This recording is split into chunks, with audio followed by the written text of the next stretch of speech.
Hello, welcome back. Today I'm playing Citizen Sleeper. I was gonna play some more Power World, but oh shit, this thing's still going. I was gonna play more Power World, but seeing as my fiance and I are probably going to start streaming that on Tuesdays, we're probably going to go through a fresh world on that one as she gets more into it. Alright, let's begin. New game, new game. Ooh.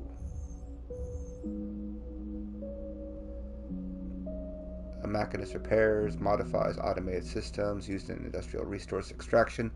Sleepers assigned to machinist machinist work are usually diligent, careful, and structured people. Efficient extractor, chance to gain random scrap item on engineer actions. Skills. Works with machines and physical tool. Engineer interface into are those the same for all three? Okay. +1 to engineering and a -1 to engaging. Operator. An operator works with drones and high precision remote machines to perform complex tasks from a distance.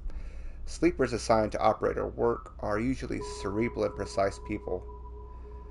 Perk, transfer intercept, chance to gain cryo on interface options, a +1 interface and a -1 to endure.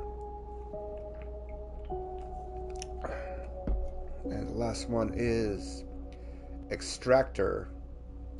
Extractors work on resource extraction, often in hard vacuum environments. Sleepers assigned to extractor work are often confident, self-sufficient, and have a high level of endurance. Perk, photosynthetic skin, sun-bathed dice action. Dice action allows energy recovery at home. +1 to endurance, -1 to intuition. Ooh. Fuck, these all sound really good. You know, I work outside. I use this one.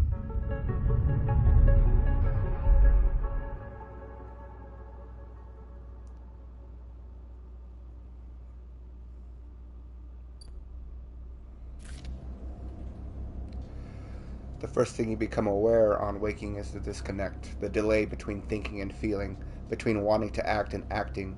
Minor, almost imperceptible, but always present. Where are you? It's at its worst when waking, when yourself has spent many dark hours recalling what it felt like to be real, to be a person, to be in a body that was indisputably yours. Forget that body. You resist nostalgia. It is pointless, especially now. This is the moment to reach out, not curl inwards. This is your moment of escape, even if it feels immediately like you've traded one prison for another, smaller, colder, lifeless. Reach out. You almost laugh, or you would if there was room or even air to do so. The walls of the container are immediately present, cold, hard, at your back and face, cramping your limbs. You resist the desire to stretch, knowing that the claustrophobia comes next, and retreat a little from your central nervous system. It isn't painful, not like you used to know pain, at least. In emergency mode, pain is a message delivered with efficiency and ease, a reminder that harm is imminent. There is no insistent throb, no trembling nerves, just a warning delivered with the banal quality of a digital notification. Right now, there are thousands of them. Remember the plan. You mostly remember that it wasn't a good plan, but then your options were limited, and once you got the itch to get out by any means possible, it was either that plan or something much worse. It was at least simple. Collapse the shaft, drift away in the chaos, slip into cargo processing, seal yourselves into containers, then just hope the freighter left before you were missed. Some were lost in the shaft, others never found the meeting point. Only a few made it to the containers, but the freighter, as far as you know, left. That feels like enough to know that you might no longer be on that grim and heartless rock, even if, in the airless hold of a freighter, you might freeze solid long before you reach any destination. Wait for the cold or try to rest? I'm trying to rest. But you are restless. It has been a long time since you left, surely weeks, maybe months.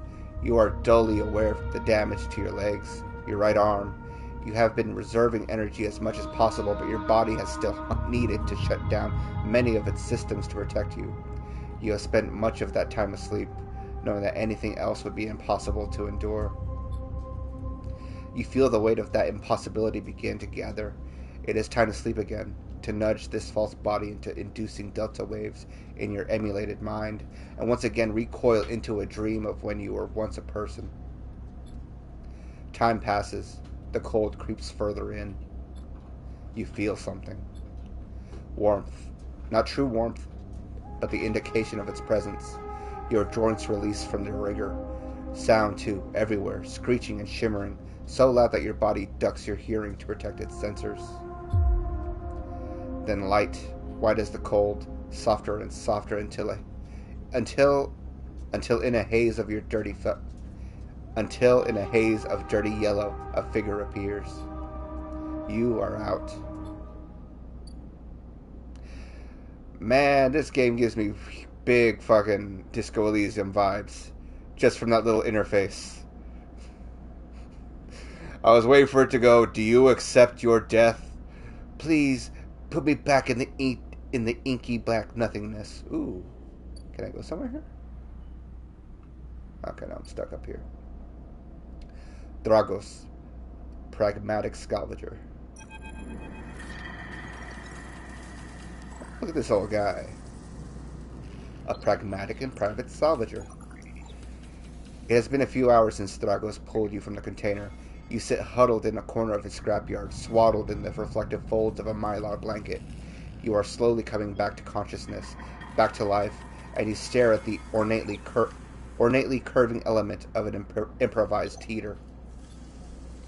You are surrounded by angular, incoherent lumps of ships, some corroded beyond recognition, others still carrying glassy wounds along their edges where a plasma arc sliced them apart. As you trace their shapes with fogged eyes, you hear a voice. What voice should I give you? "So, sleeper, you all thawed yet?" "Almost." "Never seen one of you come in like this. New frames must have better perseverance in sub-zero vac.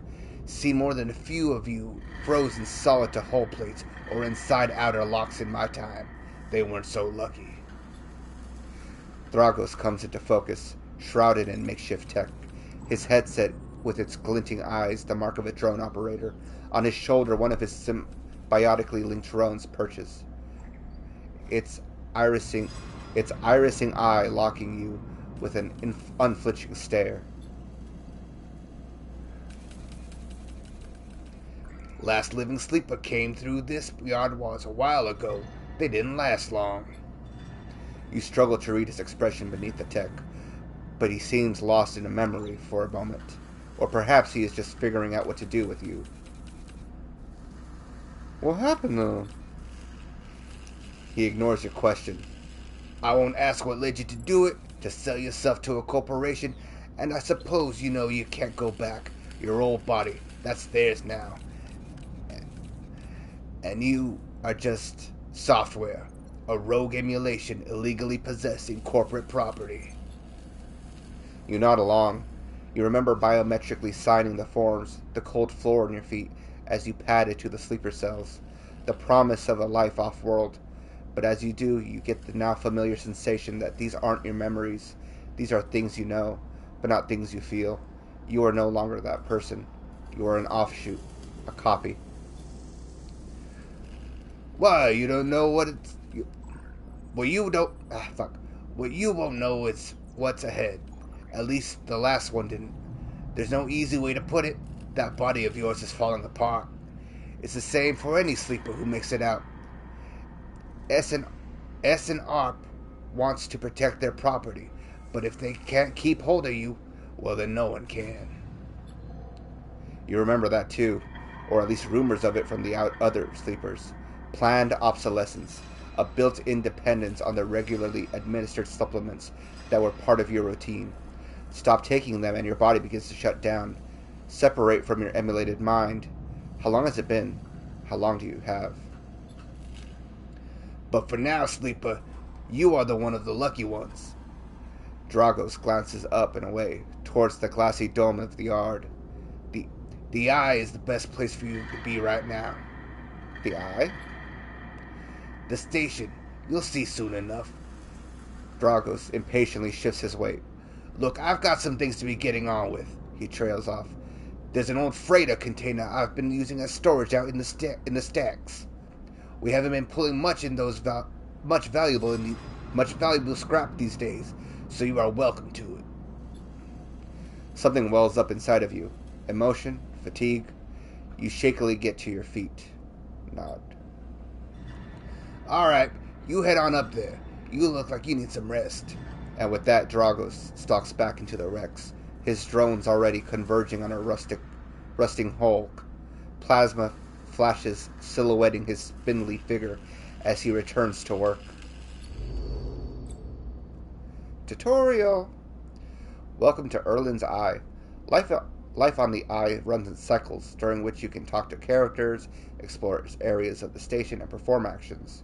At the end of each cycle, you need to head to your current home to rest. Resting will move time forward on the station.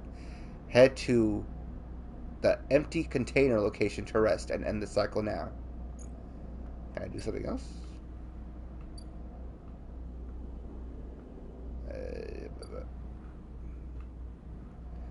Can I do... Okay. No upgrade points.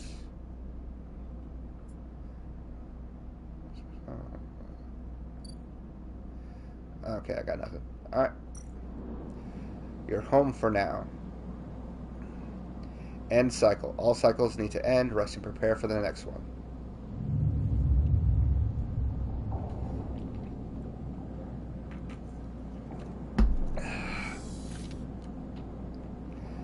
You wake, curled up in the corner of the container, and begin slowly assembling the world around you. After all this time, you still find this body, the one you wake in now, strange and disjointed. Its message is readable, but somehow wrong. You sit up, pulling the mylar blanket close against the cold. Here you are, on this ruined station, millions of miles from anyone you know. Are you still in the system? Did any of the others make it out? It's impossible to know. After all this, what matters? Escape, getting answers, building a life. Well, there's a reason I wanted to escape, so I'm not hitting escape. Getting answers is probably not going to do well for me. I'm choosing building a life. Maybe you did get lucky, finding yourself here. Maybe here on the edge of everything, there's a life for you to build. But before you can build anything, you'll need to learn to survive. Maybe if you can do that, you can make a life for yourself. Dragos left a few comforts in the container: the mylar blanket, the bedroll you slept in, a canister of water, a makeshift electric stove, and some faded sachets of some desiccated powder. You thumb the power stud of the stove and begin to boil the water. The contents of the sachets smell like damp wood, and you sprinkle them into the liquid. As the pungent smell washes over you, images from your restless sleep come back to you. A ring, like the station, but skeletal and ghostly. A web of threads pulling at your skin. A constellation of bright polygonal shapes, like the angular suns, burning into your mind. There's something unpleasantly visceral about these images, and it is long after you've finished drinking before they begin to fade. You tidy away the stove as best you can and try to gather enough energy to greet the day. Yep. I've been there before. Alright, next tutorial. Condition, action dice, and energy. Condition. Your condition represents the current state of your artificial body. It depletes by 1 segment each cycle, but can also be damaged by injury, violence, or lack of food. If your condition bar empties, you will suffer a breakdown. You have to figure out how to recover your condition now that you no longer have access to corporate pharmaceuticals that were keeping you alive. Action dice. At the start of each cycle, you roll your action dice. These dice can be used to perform actions on the station. The number of dice rolled is based on your current condition. The worse your condition, the fewer dice you have. Once you have used your dice, you cannot take any further actions and must rest to recover them, ending the current cycle. Energy. You also need to eat to survive. This is represented by your energy bar. You can refill your energy bar by eating, but first you'll have to find somewhere to get food. Your energy depletes by 2 segments each cycle. If it becomes empty, you'll be starving. When starving, your energy loss becomes condition loss, and your condition will also deplete at double rate per cycle. Ooh.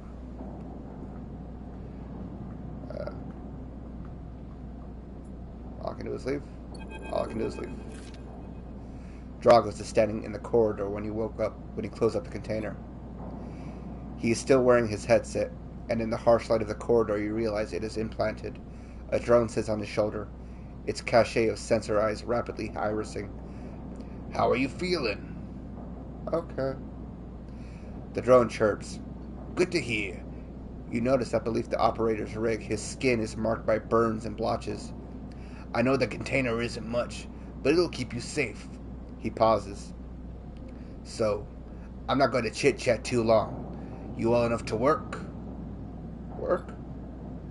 Look, I'll be honest with you, Sleeper. I didn't pull you out of that container out of the goodness of my heart. He looks away. At the yard, it's simple stuff.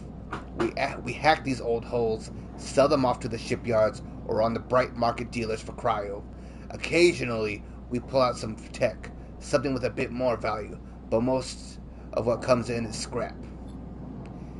It's hard to find good hands here, but I figure as a sleeper, you'll be used to the manual labor, and obviously I'll slip you a few chits of commission based on what you turn up. Chits? I'm playing this fully. What is this place? What is a country? What is money? What is this? These, he pulls out a handful of small metal bars. Air-walled cryo, isolated from the market, is what we use for trade out here. He stuffs them back in his pocket. He shuffles his feet nervously. Look, I wouldn't usually do this. In my opinion, you'd be best suited moving on as quick as you can. And Sleeper's, well, he trails off. But things being the way they are for me at the yard, he pauses. I need the help. Why?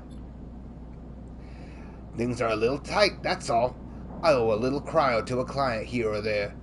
He pauses, thinking of something else to add. Look, just come down to the yard when you're feeling fresher. There's plenty to do. Will do. He nods distractedly and turns and walks away, the drone hopping along ahead of him. See you later, he calls back. Goodbye, Dragos. It looks like it's time to get to work. Alright. I don't think I'm free to do whatever I want yet. Ooh.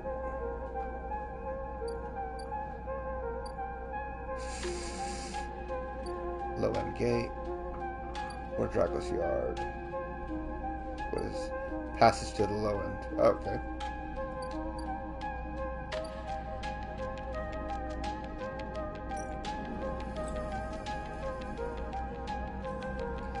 Actions are the primary way you interact with the world of Citizen Sleeper. To perform an action, select it with arrows and X. And then choose an action to assign.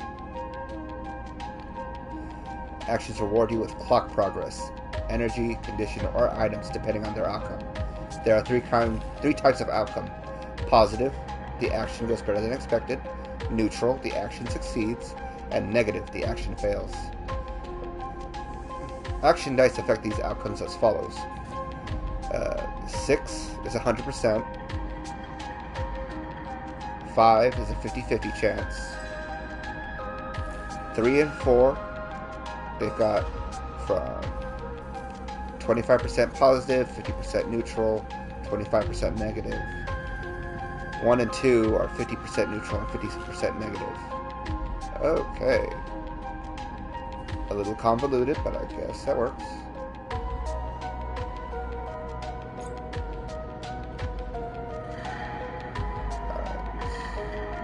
Let's tell you information about type, risk level, and the skill and modifiers that apply to that action.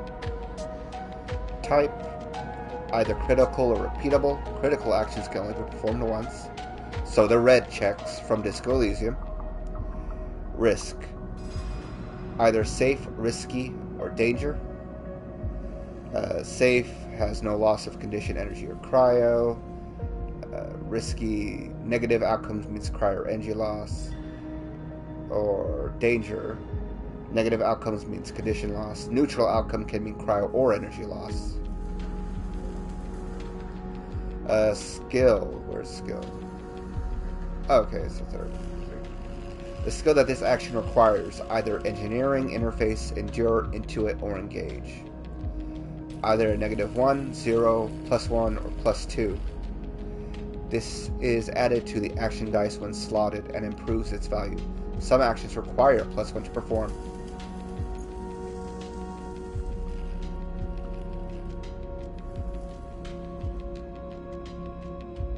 Okay. See, hull dissection. Even the rustiest shell can hide valuable components. Extracting them means cutting carefully and skillfully. Manual salvage. It's going to take some time to sort and cut your way through the towers of salvage, but you're no stranger to hard labor. Let's see on the clock. A debt called in. Dragos is tied up to something ugly. If he misses a payment or two, things could get nasty. Back in business. Every salvager knows they're always one lucky haul away from their next payday. No, I've got a 5 on the die. Let me try that.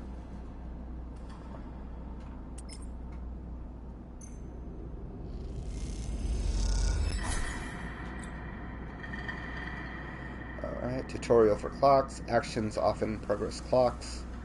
Clocks are displayed below the actions that fill them, and they track your actions and how they affect the world. Filling a clock means something good or bad is about to happen. Some clocks, such as the one tracking Drago's debt, are cycling clocks. These clocks tick themselves one each cycle and can complete without player input. Any active cycle clocks will be displayed on the icon for that location.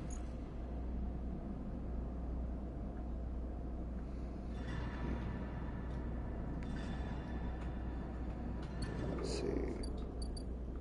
Oh shit, there's more shit now. Drives and navigation. In Citizen Sleeper, you will unlock drives as you discover more about yourself in the world. Drives guide you in pursuing specific objectives, depending on which path you wish to take. You can track drives, and any track drive will place a yellow marker on locations that will help you pursue your goal. Access your drive with L1.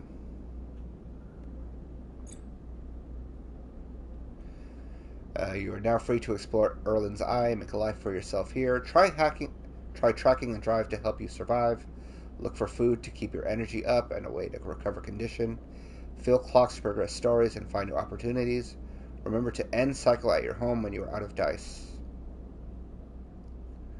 Alright.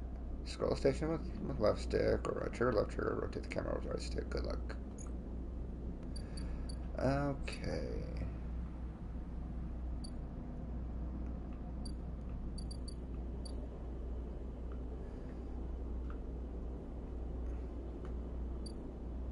I want to know what's up with this gate. After some spacers cause some trouble in the low end, Yatagan have imposed a toll for entry. No one gets in or out without paying.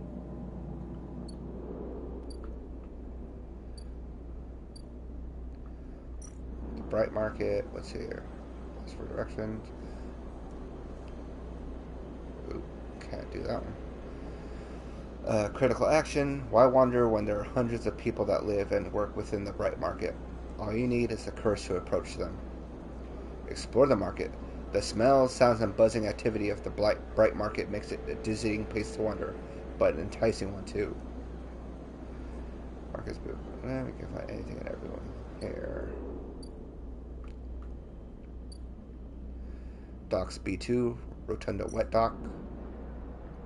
What? A wet dock? Scrap from the Okay, can't do nothing here. The Rotunda.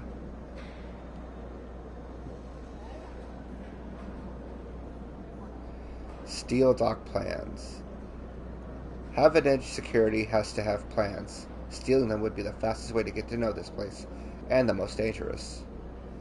Or explore the Rotunda. The Rotunda of the old dock is filled with passageways and concourses leading to all kinds of docking bays. Let's see. Dock Watcher. Getting to the Rotunda doesn't just mean new places to visit. It means keeping your eye on new arrivals too.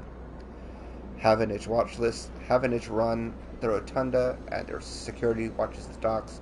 Better to avoid attracting their attention. Okay.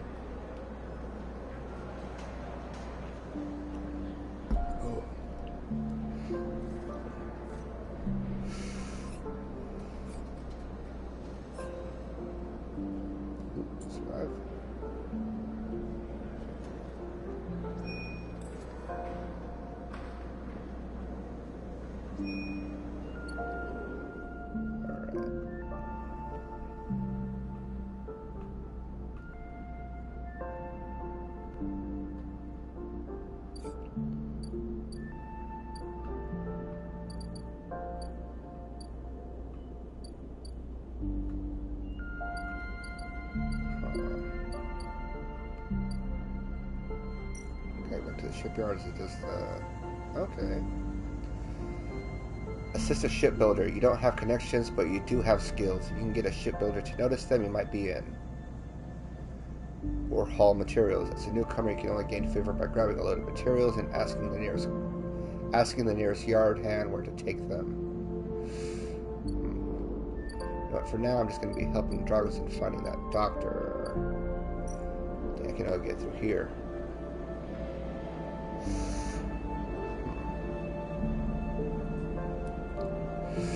Let's try it.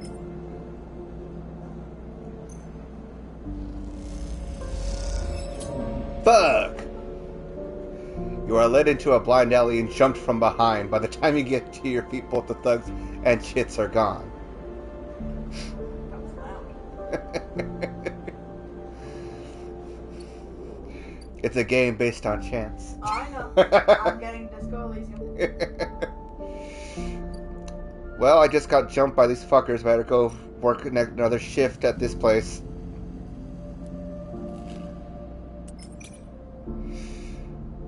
Oops, start. Come on, please be good. Hey! So I made 15 bucks. I lost 15 when those guys fucking jumped me. And I made 10 back. Oh, great. Yeah, well, that's good.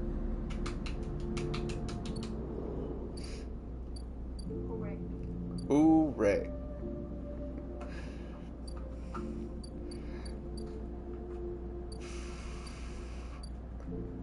Good. Where is... Ooh. Oh. Your frame's synthetic skin allows you to gather energy through sunlight. The longer you stay, the better. I guess I can do this. Come on, come on. Hey, I got more energy. Fuck yeah. Alright. Well, time to get ready for the next day.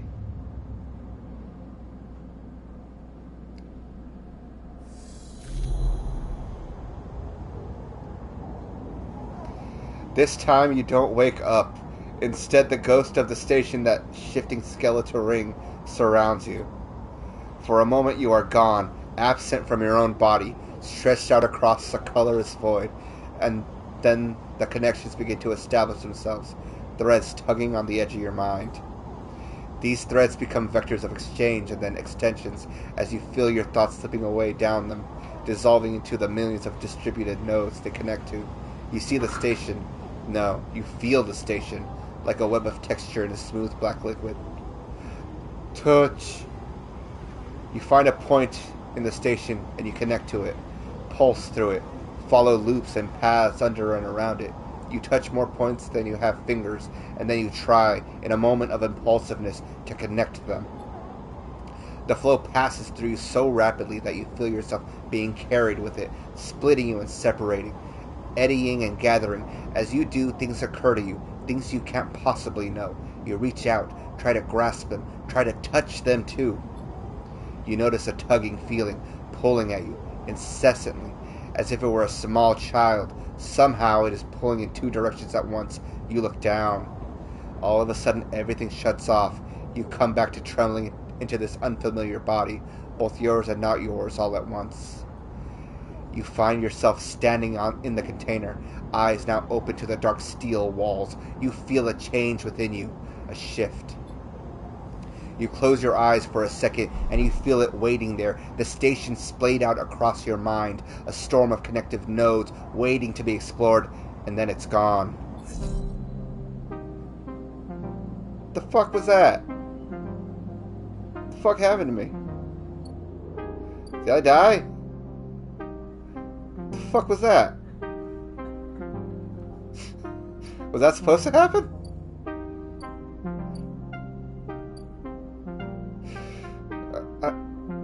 I guess I better get back to work. The fuck was...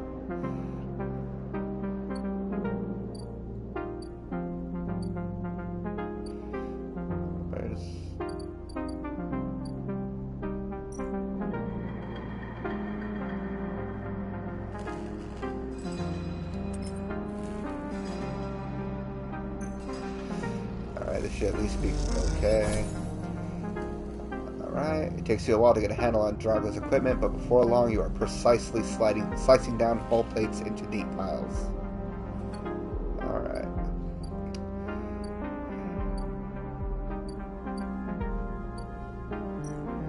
Alright, let's try this place again. Oh, I can't do that again.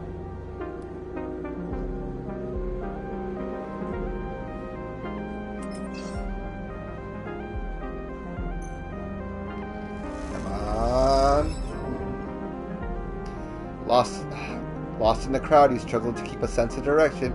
You sit in an alley, exhausted, but with no idea where to go.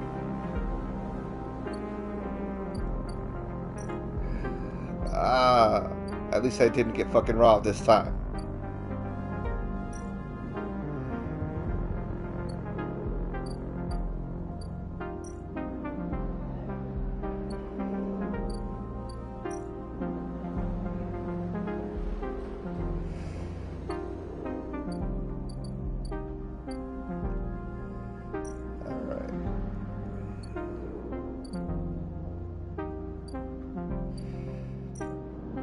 Time to sunbathe again.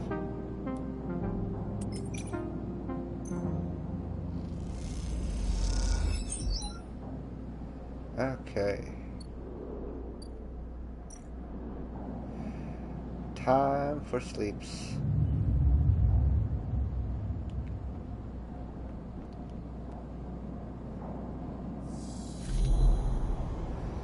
Again, the skeletal ring of the station fills your mind. It sparkles with glittering lights, like stars reflected in a winter lake.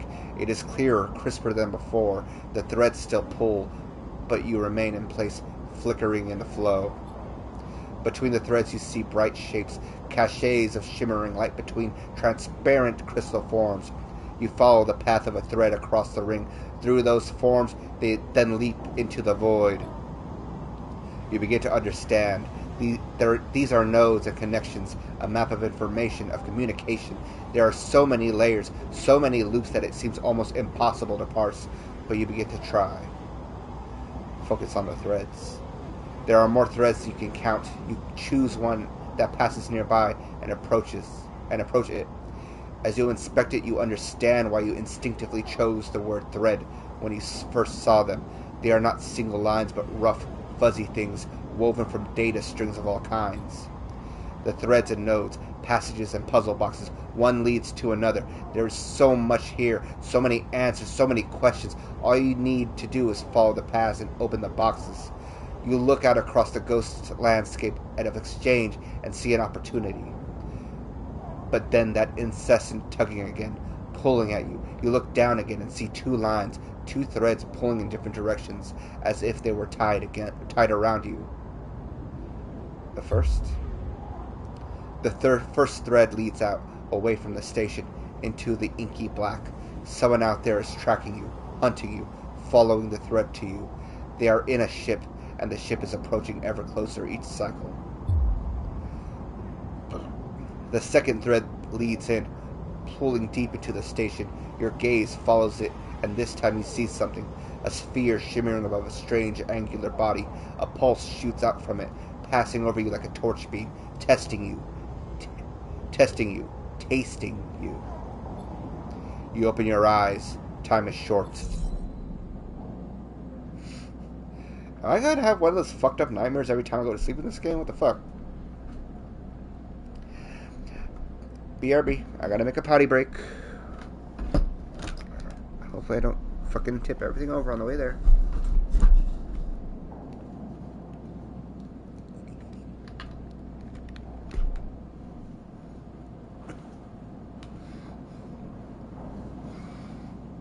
Why are you on the ground again?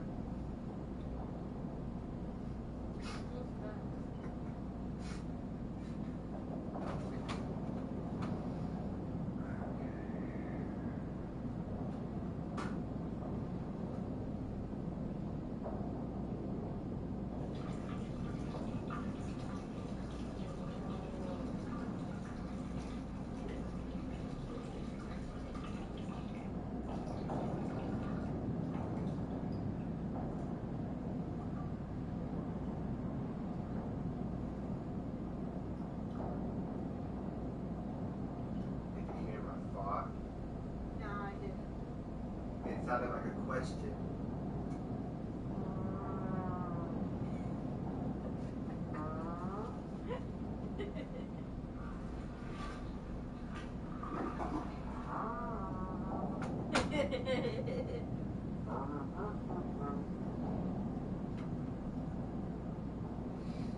If I could do that, you know I would. I know. If you want it, if you really could, baby, you'd make a whole song. I'd make music, beautiful music, from my asshole. From my asshole. Damn. When you get back up, can you give me the last beer? Yeah. Yay!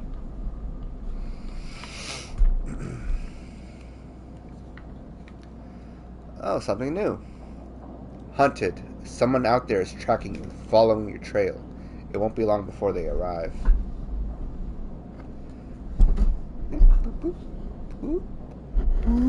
Okay.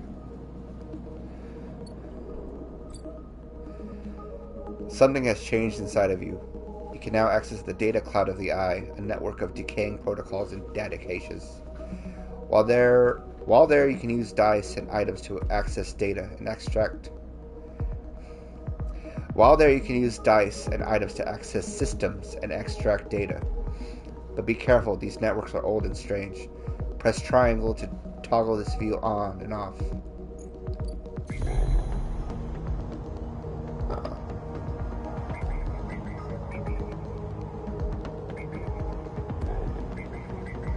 Will this get closer to me finding a doctor?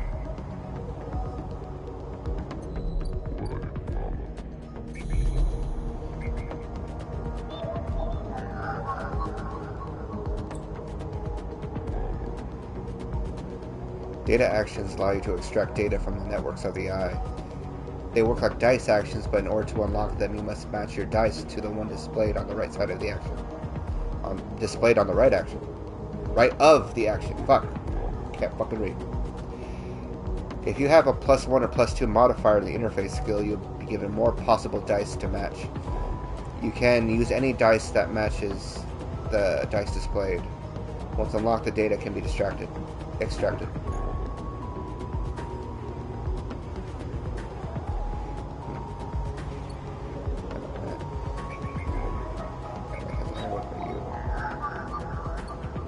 Are these all just interface? Yep, these are all interface.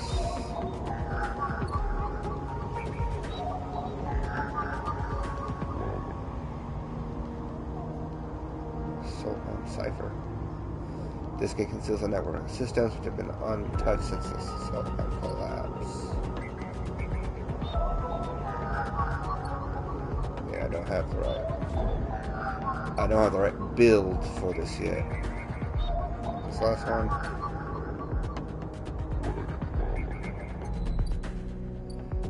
Alright. Well, time to get back to work.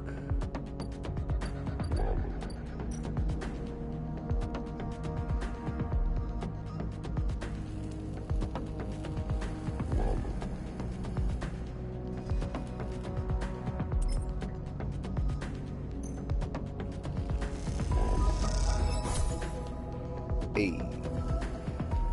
Alright. That was a success.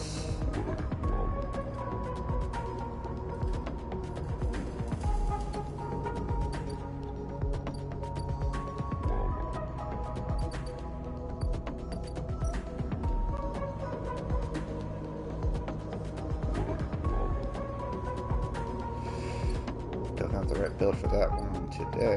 Might as well work more. You know what?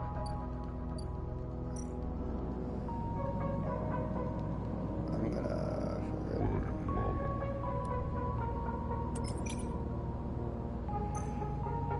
might as well top off my stint. Damn, that didn't do as much as I thought it would.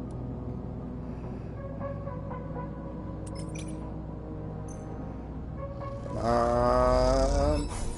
Yes. Fuck yeah. Alright. And cycle. What's the nightmare going to be this time?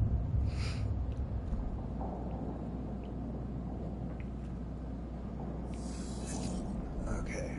Oh, no nightmare.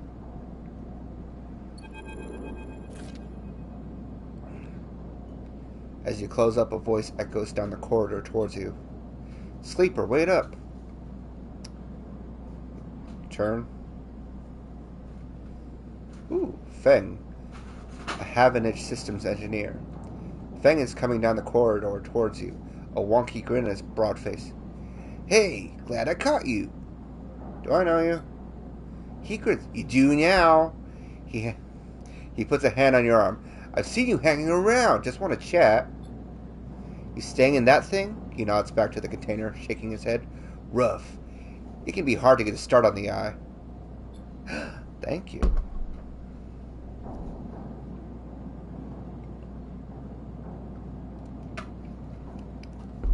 I love you. He looks away down the passage. What was it old Erlin said? The eye opens for us all.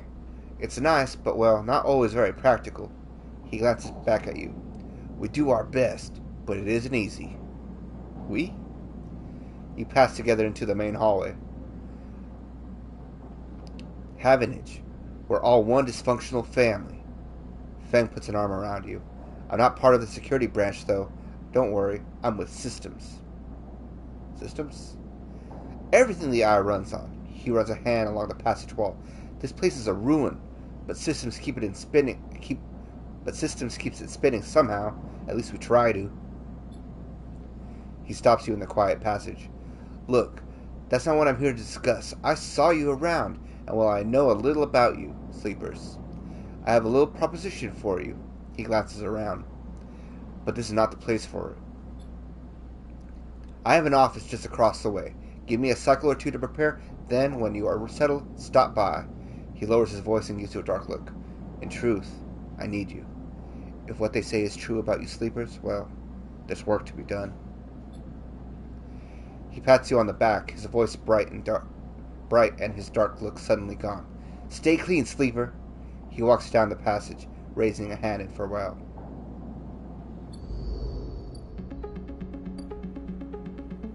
Alright, you know what? Since I got this...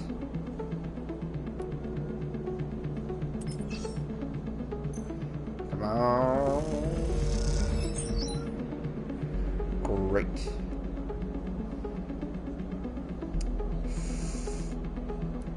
This is the best I'm going to get it. Might as well. Come on. Hey, local knowledge. You manage to follow the flow of people and you start to appreciate, even enjoy, the chaotic layout of the markets.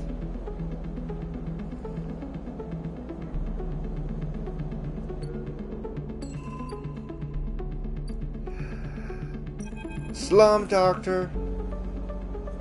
Next! Comes a call from the enforcer at the door. You shuffle down the flickering hallway towards the open apartment door. You keep your head down and your shoulders high in the queue, trying not to bring attention to yourself. You were thankful for the tip-off that a doctor was operating out of this place, but now that you are here, you aren't so sure. The gang enforcer on the door, the flickering light strips, the decaying hab block. They have all made the long queue a test of your nerve, but your options are few, and without a supply of stabilizer, your body will. You suppress a shiver and shuffle forward to the front of the queue. You try to find something to distract yourself. Look inside. You lean against the doorframe and look into the apartment. The entryway is dark, punctuated by the green indicators of stacks of sealed containers. You lean in and see amber light filtering through a far doorway, screened with plastic sheeting beyond which blurred shapes move. The slap of the enforcer's palm against the doorway jerks you awake. Wait your turn, he growls. After a few moments, a figure pushes through the doorway, and you catch a distant voice. Send the next one in, Toshiro! The enforcer jerks his head and you slip inside, passing through the dark entryway and pushing through a plastic sheeting on the far door. The room beyond is bathed in warm light. A floor-to-ceiling transparent panel gives a full view of the bright market-sealed roof and the buzzing traffic above, and for a moment you are transfixed by the motion. Come in, calls a sharp voice, and you see a silhouetted figure turned away, replacing the plastic sheeting over the frame of a simple folding bed. You make your way across the room. The figure turns, and as they do, you see an expression of confusion flash across their features. They open their mouths as if to speak. They blink, and then quickly regain their composure. Please, sit. They gesture to the bed, then turn to an open case of tools on the table. You sit. Sabine turns, a compact diagnostic scanner of some kind in their hand. They hold it to their eye. Remain still, please. Their tone is clipped and businesslike. You stare ahead, still dazed from the expression when you first entered. Fear, recognition, sadness, unmistakably etched across their face. How long have you been on this station? They ask, the scanner still to their eye. A few cycles. They nod. It's good you came to me. They set the diagnostic scanner on the table. I'm going to start by assuming you don't know anything. They take your arm and roll up your sleeve, inspecting your synthetic flesh. Your body is dying. They say it without ceremony, without drama, but not without empathy. SN ARP doesn't like to see its proprietary technology let loose to prevent bodies like yours, frames as they call them, from being stolen, repurposed, or in your case, escaping. They've built in a process of so-called planned obsolescence. Frames decay rapidly when not regularly injected with stabilizer, one which SN ARP remains the sole producer of. They look up. Sound familiar? Yeah. Good. That may help. They swap your other arm. They swap to your other arm, running some thin metal device over your skin. You feel your forearm tremble. I'm sorry, Sabine says, and you are unsure if they mean for the cold touch of the metal or everything else. Emulations like you, sleepers as most people know you, aren't classified as people in any of the surrogate systems. You have no rights, no status. They focus hard on the inspection of your arm, and S&ARP has no reason to release Stabilizer into the market. Sabine looks up as to apologize again, but they stop themselves. I know little of this is used to you. They turn away, disassembling the metal instrument and cleaning it. Silence fills the room as Sabine works, and then the silence gives way to tension. You stare back at the ceiling. You stare at their back, willing them to say something, anything.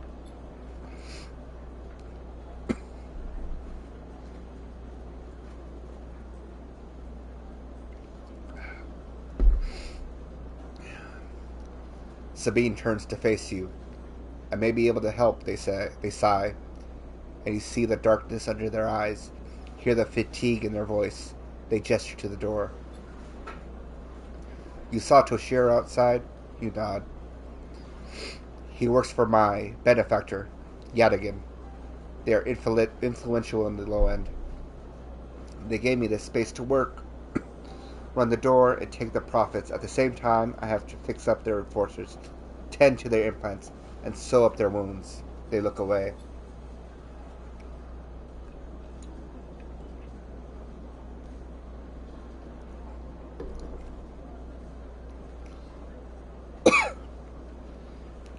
But Yadigan has connections. Smugglers from the Starward Belt. Mercenaries working for the corporations on Ember. If they can source the stabilizer, maybe they'll have a better chance. Sabine sets down their slate, their notes complete. This is dangerous, and it'll be expensive, but I think we can do it. Thank you. Sabine walks away to the window, their face dappled by the shadows of passing drones. Let's just see if this works first. I'll let you know when I have a lead. You nod and leave, Sabine still staring out, unmoving. When you reach the lower end of the market, you look back up through the panels of the roof to see if you can see their face. But the room looks dark against the lights of the market. You duck your head and walk off into the crowd.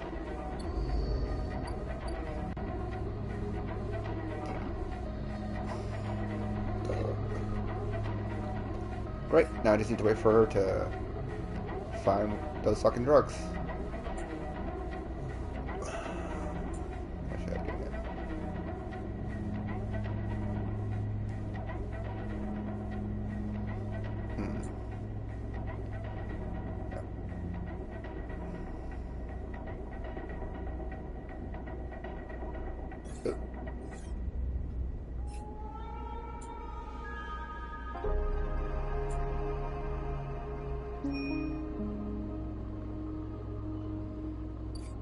Alright. Time to... Ooh, food.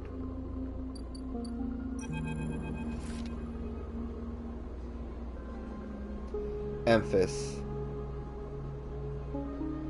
Street food vendor. Emphis is busy, his broad face uplit by the makeshift gas burner in front of him. With precise, delicate movements, he lays thick chunks of marinated fungus into a dented wok, his other hand idly tossing a metal bowl of sliced vegetables in some red fleck dressing. The smell is incredible. You watch as he fulfills a set of orders, heaping the fungus with the bright salad and depositing it in plastic trays. A stack of chits rattles in his apron pocket as customers file past the burner, handing over payment. I'm gonna watch him. Despite the queue, Emphis doesn't rush. He dresses each portion individually, squeezing precise slugs of liquid from an assortment of bottles into a bowl of torn leaves and bright slices before tossing them loosely together. Occasionally, a waiting customer might mutter something about efficiency, but Emphis remains steady in his process. After a while, the queue fades back into the crowd, and Emphis sets down his metal bowl and looks up across the burner. to see you watching him. I can feel your eyes burning a hole in my bowl. Free sample? Not. He gestures neatly. Come over. The smell is almost unbearably strong as he cooks. The earthiness of the fungus laced with something so spicy the smoke makes your eyes water. The heat from the burner is like a bonfire, and your skin hardens in its glare. I know you sleepers, Emphas says while he cooks, his voice deep but clear. Damn it. Deep but clear. Deep but clear. Deep but clear. Deep but clear. A hard life. A lot of stories. He glances up beneath his cap with piercing eyes. I know. You begin to tell him about your journey to the Eye, and he nods as he cooks, his eyes never leaving his work. You tell him of the confusion, the pain, but also the sense of possibility, and its sudden arrival. You tell him of the cold and dark of the container, and the endless cycle spent within it. Now it seems, you tell him, like some dream that you once had, but can never forget. You tell him that the Eye excites you and scares you, and you are unsure where to walk, where to look, what to do. Eventually, you tail off, running out of words. He places a plastic tray of steaming fungus in your hand. Next time we could talk some more. He smiles, but next time you pay. He slams a heavy hand against a button on the burner side and it shuts off. The roar of the flame and its impressive heat fades. Next time, sleeper. He waves you away and begins to oil the walk. Before you turn back to the alley, you notice the geometric patterns of circular scars across his forearms, each surrounded with a constellation of glinting pin marks. You walk away, and as you do, you take a bite of the rich, spicy, delicately sweet fungus. Your taste sets light up like a fusion reactor. You'll be back.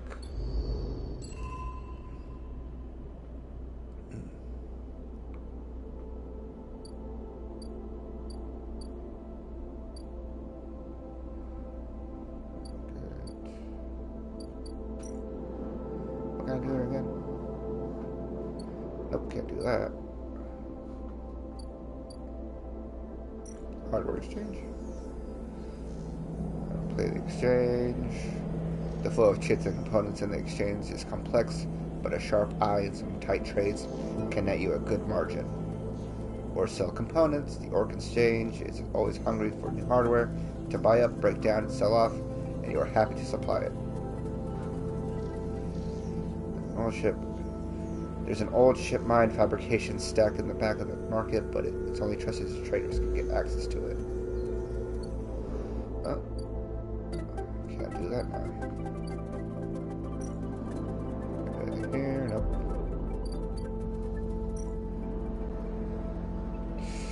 Fuck, no, I'm not doing that shit. What about these? That's nothing for now.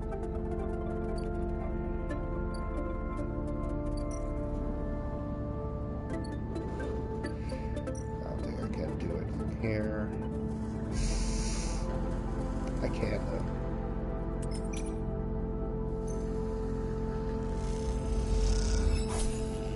Yes.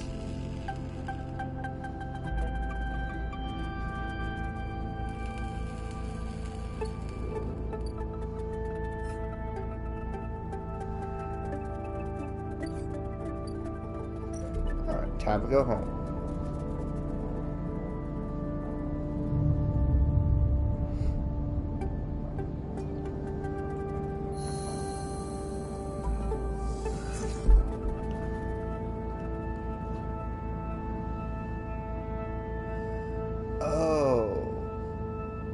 I'm stupid.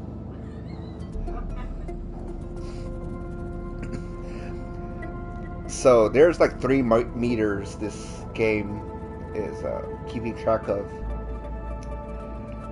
and a certain meter controls how many actions you have per day. I was filling up the wrong meter. Well, shit.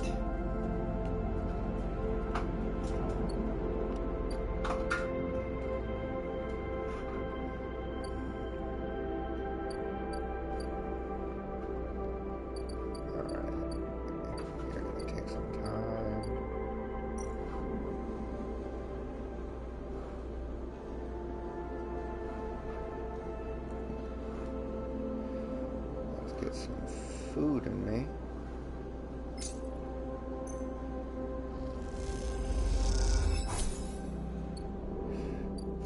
That help with this debt.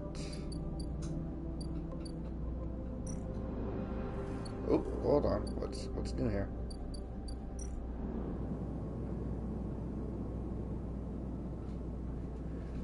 Ooh. Okay. Buy some scrap. Most of it from the steward. Bolt skirt trash. Something valuable can be found among it.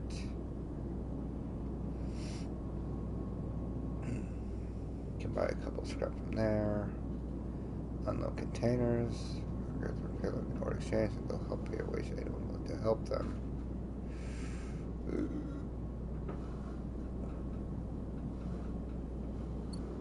Fuck. I'm more focused on. Ooh. Ooh, Feng. Sleeper. Sleeper. Sleeper. Feng catches your attention as you approach the Havenage building, leaning against a bay door to the side of the entrance.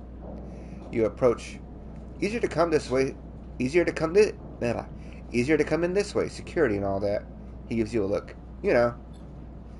He slams a button and the bay creaks open, blinking lights in the dark behind it. You follow Feng inside. Truth be told, I don't spend much time upstairs. This is where I work. The door hisses as it closes behind you. The bay is filled with pieces of hardware, all rigged up to generators and diagnostic slates, and things you don't recognize that glow with blue screen light. There is a chorus of hums that blends into a single wave of static, filling the dark corners of the room. Feng leans on a server stack and gestures around. You like it? It's incredible. He smiles widely. I thought you'd say that. He taps a nearby server stack which beeps in response. This is my treasure trove, all dredged up from the sea of systems we call in the Eye. You wouldn't believe what this place runs on. He steps over to a towering block speckled with vents. Some of these systems are from the original station. AE-1. Fuck at that fucking symbol. The one Solheim built. They've always had to invent new components, repair things we never built, reverse engineer entire subsystems into existence. Residents here look up at the Eye and think they are seeing a constant concrete reality, but this place is a system in constant flux, decaying and growing, collapsing into new configurations. He walks down between the hardware stacks and you follow. We are keeping this place alive, but also remaking it into something new, dragging it away from those corporate origins. He stops. At least that's what I'm trying to do. He turns back to face you among the flickering machines, humming all around you. I know you can see this too, Sleeper. All these systems and sections. You can, can't you? I can see it. It makes sense, right? You're between here and there, between the people and their systems. You light this place up like a beacon. That's what I need. You glance at the lights around you, and as you do, they seem to flicker, to realign, to follow your gaze. Feng notices it too. I'm guessing being a beacon isn't always ideal. When you're on the run, though. They are tracking me. He pats you on the shoulder. Maybe I can help with that.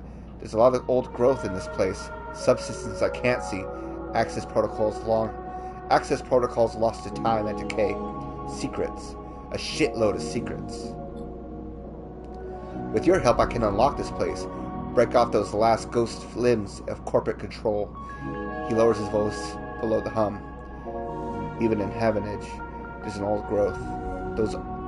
Those whose roots trace back into those old bad days.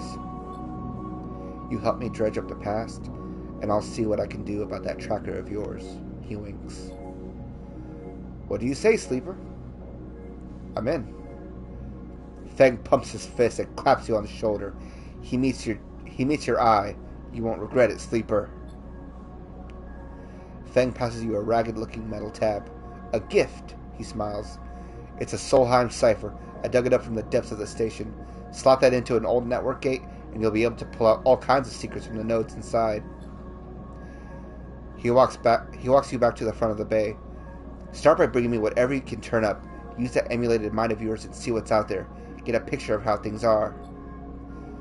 Those above, he nods at the ceiling, have granted me an acquisitions budget.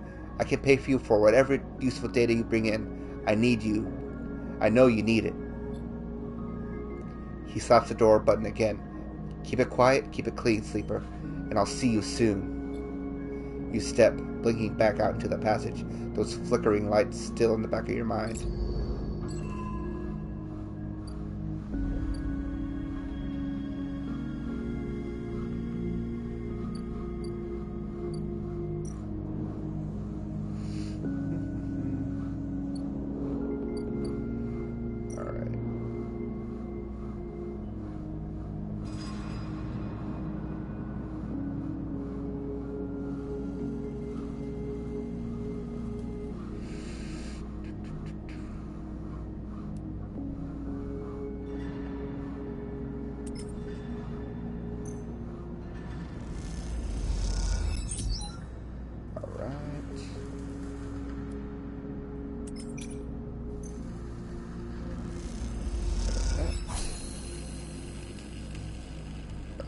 Okay.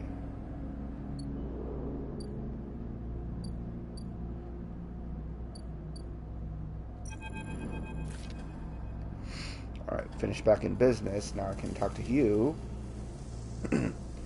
You arrive into a buzz of activity at the yard. Red blinking lights flash across a vast dark shape, suspended below the dome. They flicker across scorched hull plates and bent structures, spilling from holes in the twisted shape. The cutter is huge, and has been torn apart in some violent encounter. She's a beauty, ain't she? Drago stands to the side, focusing on the hulking ship as it is lowered into the yard. What is it? Dragos laughs. That, my friend, is A-grade scrap. I should thank you. This place was on its last legs when you turned up. And now look at this. The ship descends slowly, its interior visible through multiple hull breaches. You struggle to gather the same enthusiasm as Dragos for this momentous craft. You can't help but think of what became of its crew. What happened? What do you mean? He glances at you. I managed to convince our salvager friends to give it to me on credit. That's what happened. On credit? We may have done well, but we can't afford a down payment on this one. He pats you on the shoulder. But don't worry. We'll make it back once we chop this beauty up. You sigh, but Dragos doesn't seem to notice. The ship creaks like a calving? Calving? The fuck does calving mean? It creaks like a calving iceberg as it reaches the base of the yard. Dragos is visibly excited. I know I said you shouldn't stick around, but I'm going to need some help with this one. The drones start to crawl across the hull. There are lights illuminating flashes of dented hull. Watching, you wonder if you arrived in a similar fashion, locked inside that container, the wreck of the S&ARP freighter lowered onto the yard like a corpse ready to be butchered. Or was the container delivered to Dragos on its own, a womb for your rebirth onto this strange location? You shudder. Perhaps if you could learn something about the ship, you might be able to trace the path that led you to this yard. Dragos squeezes your shoulder. After these past cycles, I think we're up to it. What do you think? You see the fading name of the ship emblazoned on its side. Winter Light. Let's do it. He claps you on the back. Glad to hear it. Come back in a few and we can make it a start. A real beauty, Dragos repeats, perhaps to himself. You take one last look at the shattered ship as the drones start cutting and then slip out of the yard, feeling suddenly cold in the empty passage. Hey, I got an achievement. You've completed your first drive. Each drive completed unlocks an upgrade point to spend on upgrading your character. Access your character menu with R1. Yes, I want.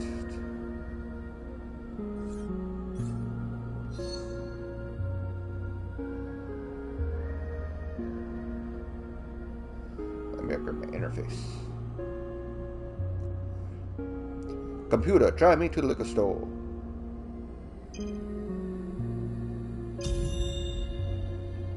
Alright.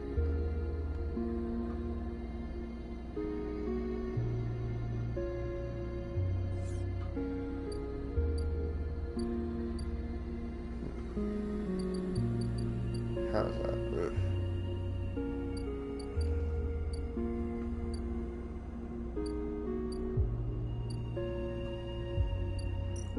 that something for me?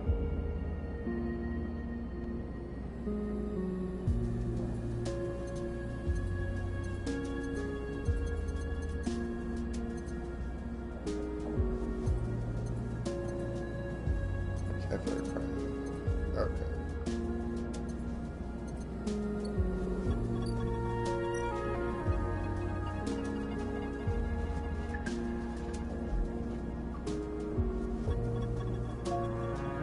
Alright.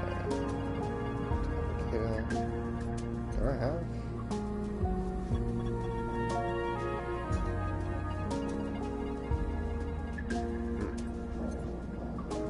Yes, not.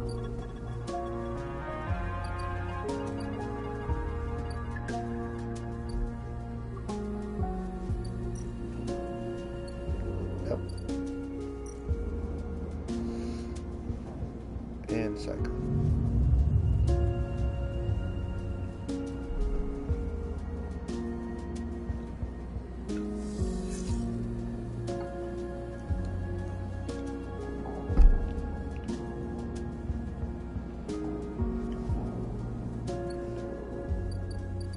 Okay.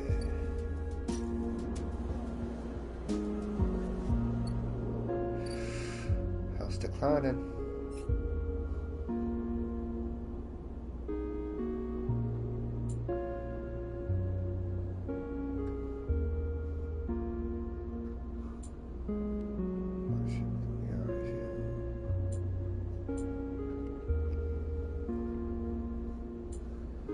Get to know Memphis.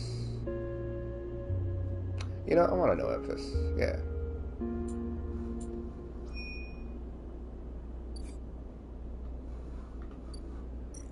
Memphis.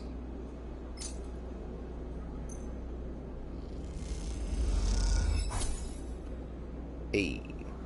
Alright. I got my energy up. Now. Can't do nothing here. Ooh, I wonder if I can.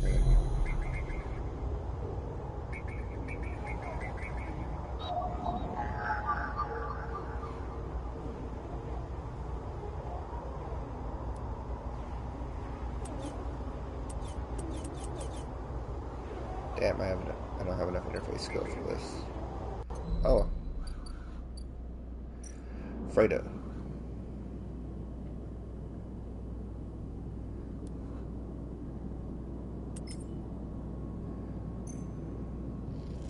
Let's go. Alright. Now what else can I do?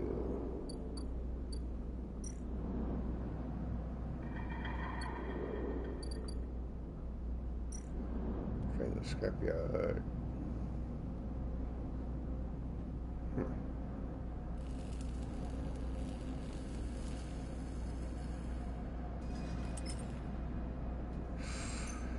Ooh, this could go either way. Hey, well, good. The hull puts up some resistance, but you manage to push through just before your ship is up. Ugh.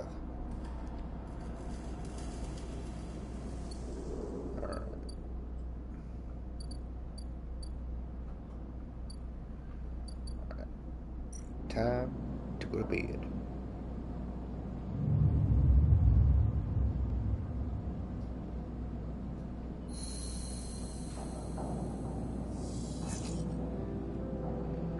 Ooh.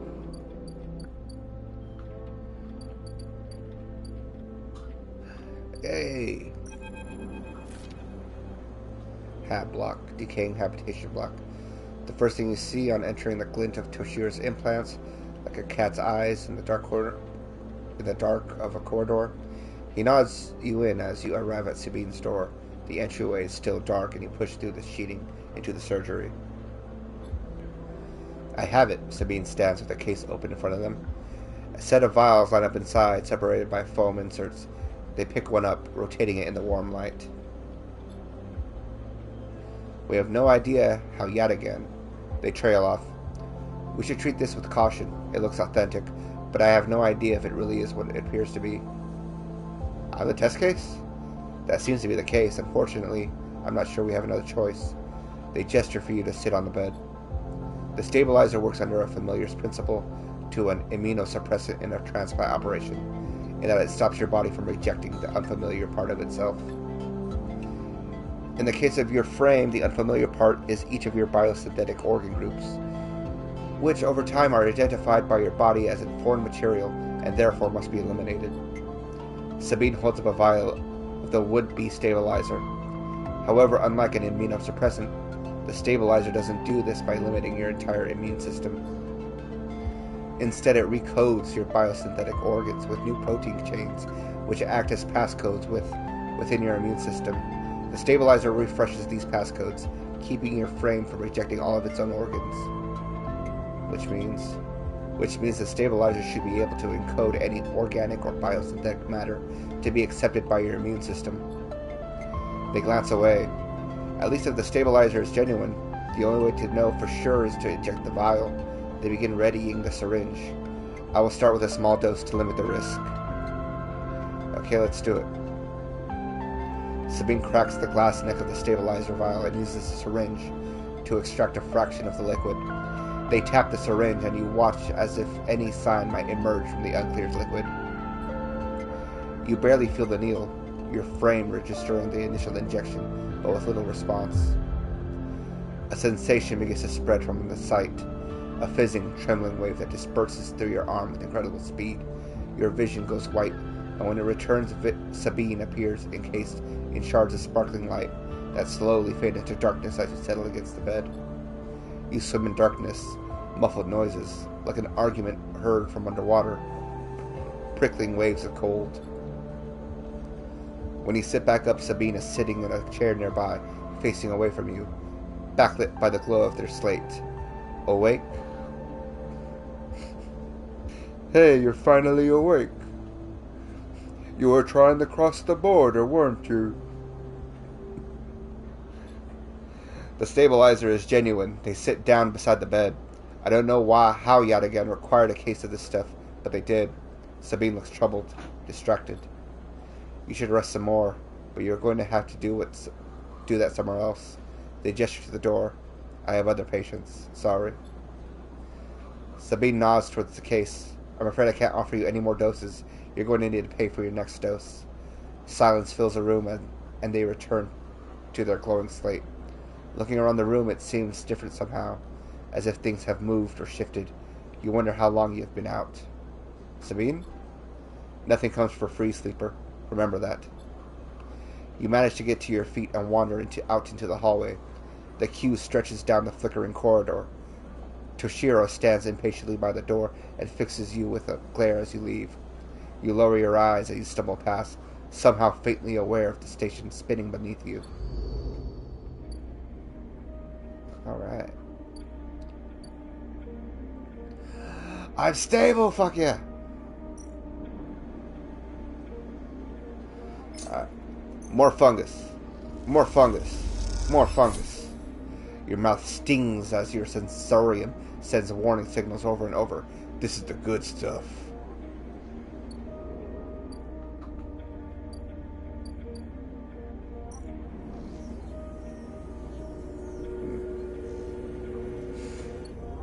Can't play that.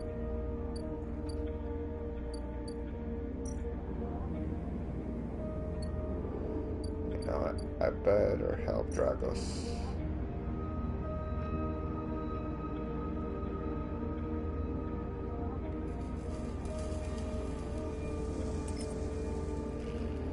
Come on. Positive, positive, positive, positive, positive. Yay!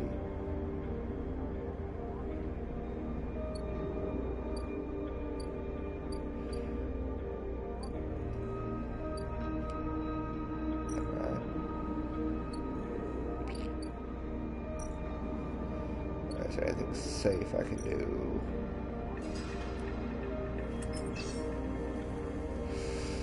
$50-50 on this. Oh wait, what else?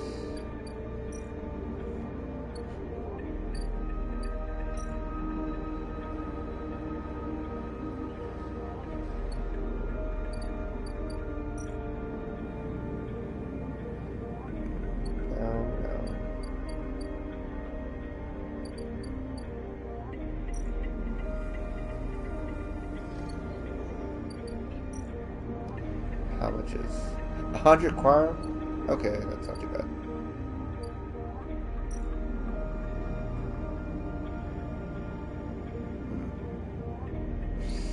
I don't have business up there, so I shouldn't go.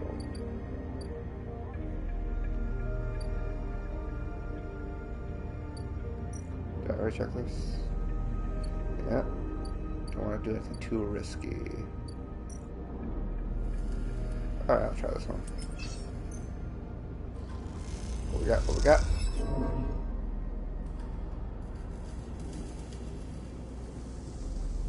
It's impossible to understand anything with the ship being salvaged as you look. Dragos gives you a disapproving look. Alright, time to go to bed.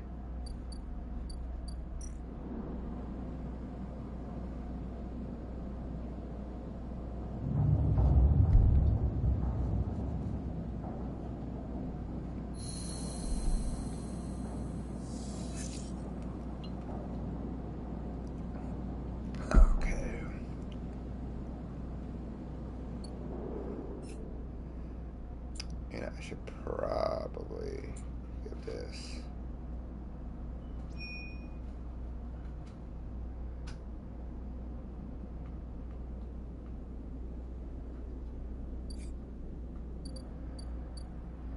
Alright, Finn, how do you want me to help you with this?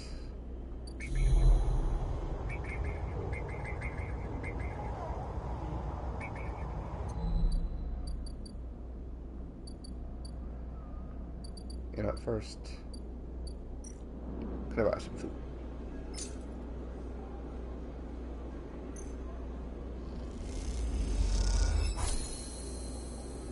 Alright.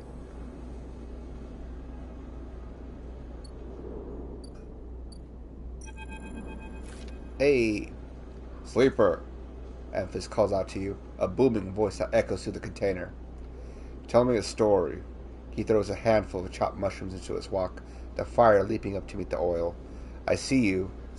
I see you. Cycle in, cycle out, but we never speak. Tell me a story. Why? He shrugs. I like stories.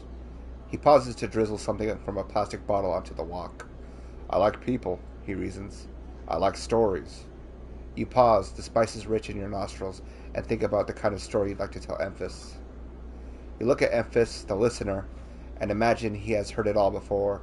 Perhaps he would enjoy a strange story, something with some spice. A ghost story or dreams? A ghost story. You start simple. You tell Amphis about the routines and structures of life as a sleeper, the S and ARP assignments, the freezing cold transport shuttles, the endless tedious days of work. You make it almost sound normal, as if you weren't also struggling with your new bodies, your fractured minds, your harrowing depersonalization. This is for effect. Then you explain one assignment, a scrap detail in a facility left to rot for hundreds of cycles. The idea, you tell Amphis, was to rip the place to pieces, turn it all to scrap, and load it into freighters. Most of it was machine work, but they send a couple of you down deep into the facility on a special order to find the mainframe and disconnect it. You leave dramatic pause for emphasis' sake. You lean in a little, so the smoke of cooking fills your nostrils, and you tell him of the way the place moved, the way it shifted and changed in front of you, the way corridors twisted and pulsed like intestines, and at the rotten heart of it all, you tell him what you found. An empty suit, from which erupted a mass of metal, like a tree, like a forest, great chunks of ribbed steel exploding from the faceplate, buttresses of silicon stretched up into the shadows, and a mainframe that screamed when you cut it out. Amphis finishes cooking and squints a little at you. Sleeper, he smiles. You are quite the storyteller. He eyes you and realizes that he's trying to gauge how honest you have been on your story. Amphis passes you a meal that he has cooked, and you take it gratefully. As you eat, he talks, a natural exchange.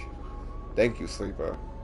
He looks around at the emptying market, but my time is done for today, and I do not want to keep you longer. So I'll make you a proposal. He gestures to the plastic boxes of ingredients stacked behind his stall. These are good enough for most, but someone told me a story that made me think. A couple of cycles ago, they said that across the gap, in the Greenway, fresh mushrooms grow. Have you heard of this? No. Neither had I, but I trust one who told me. Emphas begins packaging up his things. Can you bring me some? I cannot cross the gap, and I worry about leaving my things behind. He smiles. I am sure a storyteller like you could handle the trip. I will prepare them for you, and if you wish to tell it, be at the audience for another story. Agreed. Good, booms Emphas. Then I will wait for you to bring them. Emphas slides his walk away and straightens up. I will prepare a recipe then, Sleeper. Good luck with your foraging. You turn away and walk back into the main market, the rich taste of Emphas food still lingering in your mouth. Stories for food, you think? A trade that seems more than fair.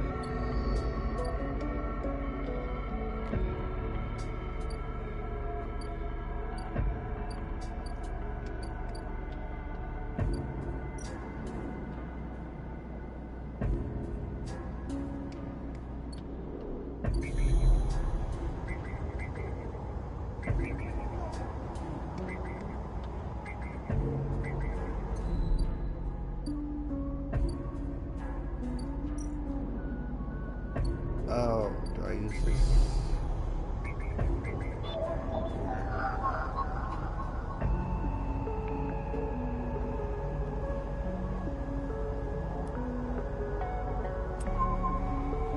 Oh, okay.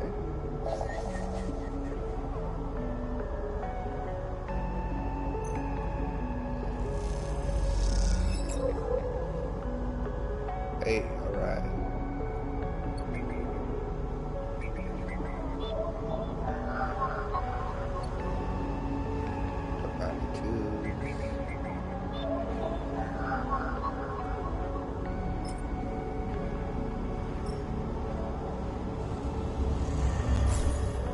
The squawk of noise, the old gate flips open, granting access.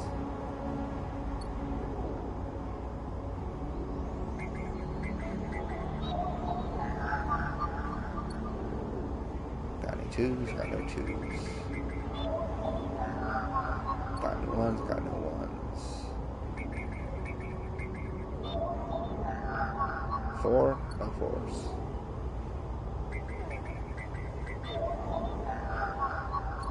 Ain't got no twos. 3, yeah, fuck yeah.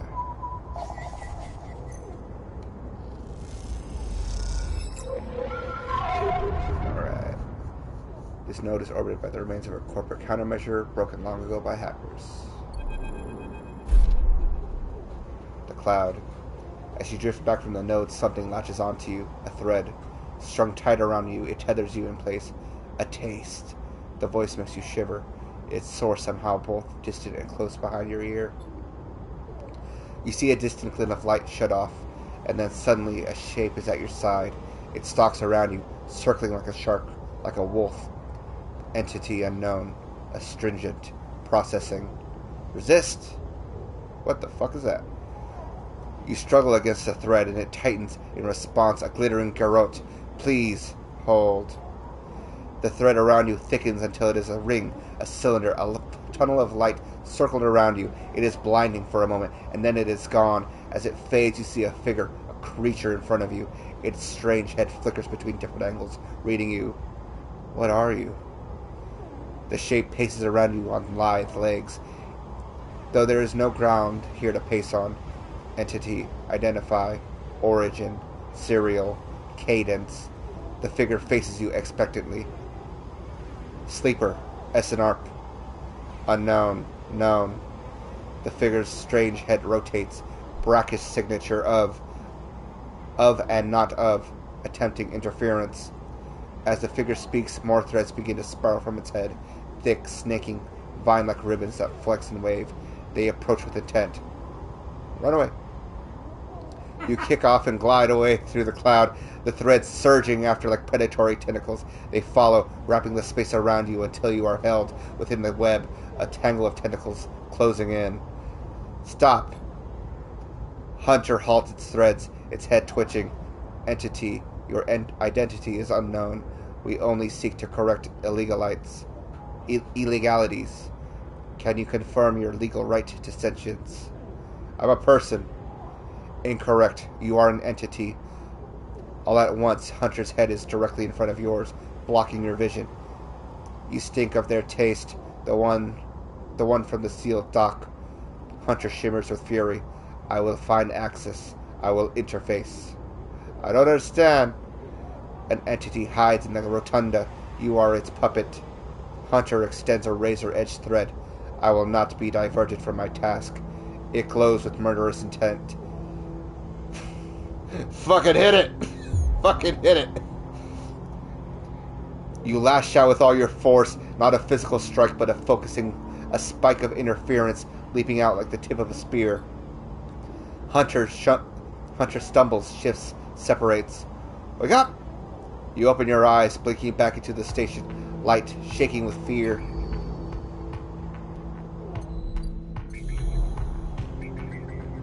The fuck was that?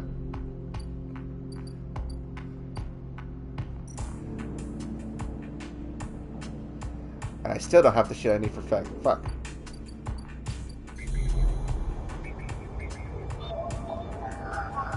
Got any twos? Got no twos. Got no ones? Got no ones.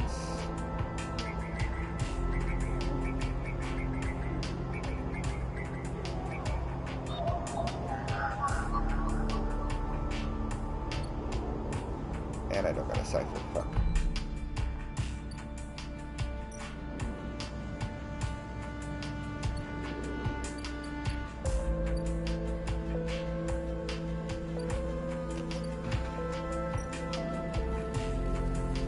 Might as well help Dragos.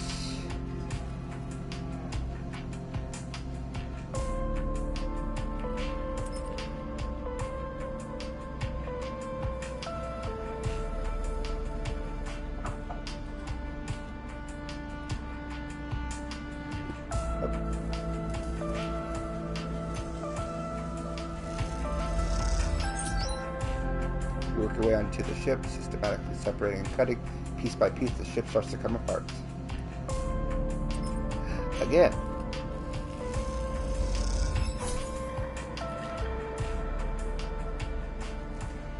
The hull puts up some resistance, but you manage to push through just before your ship is up. Again. Again.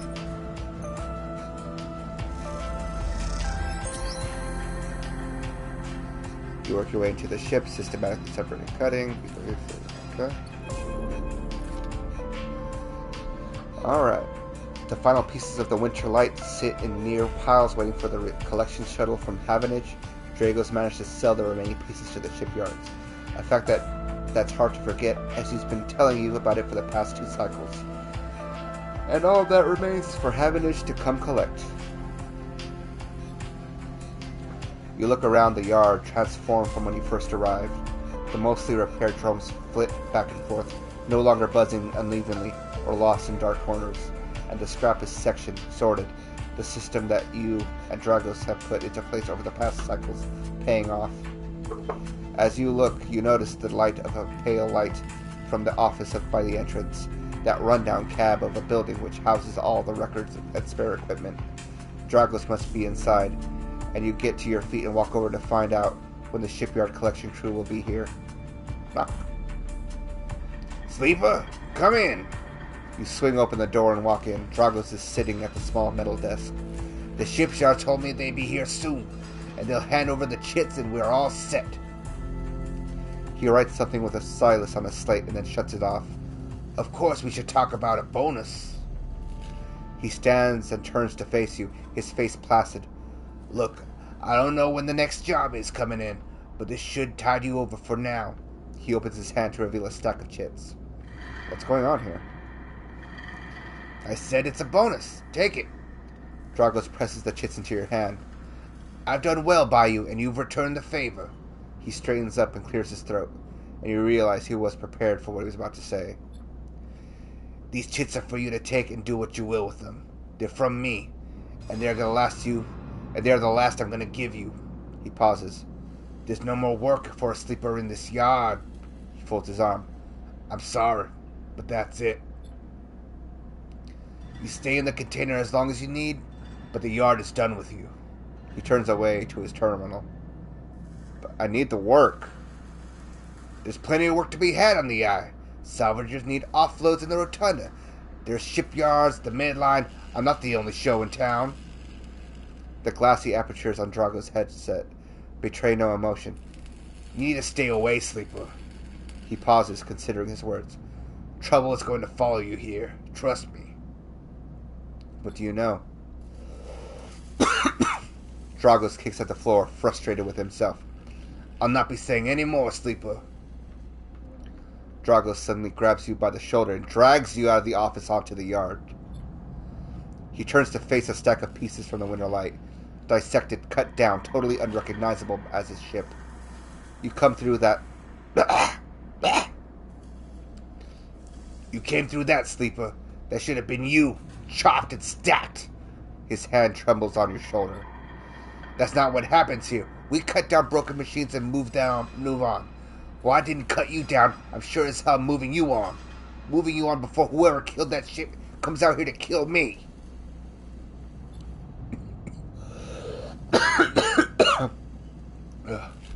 He shakes his head.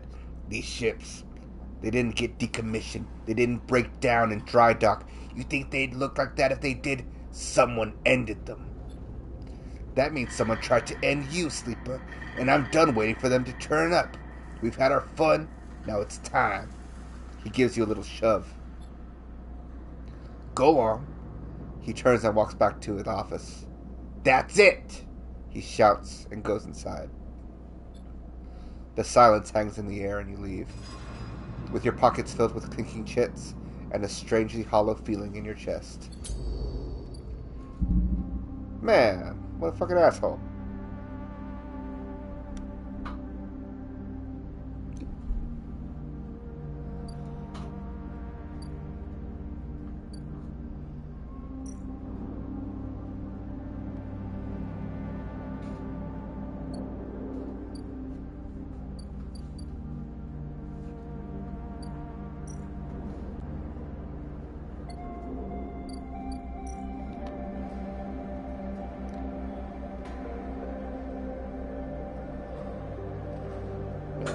Oh, shit.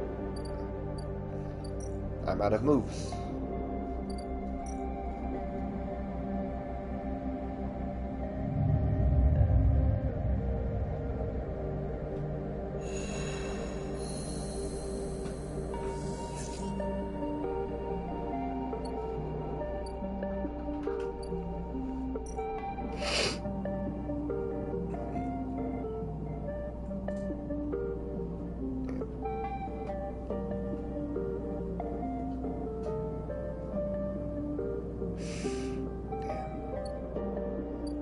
Can't quite afford that. Are you here yet? Oh yeah, we sold those. Oh, you not? Got no ones. Got no ones. Got no ones. 4? Got a 4. Yeah.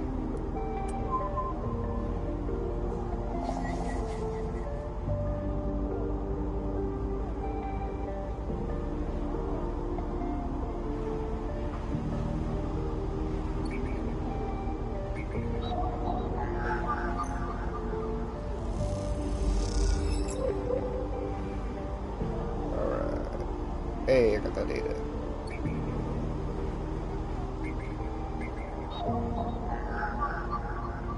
Got 2.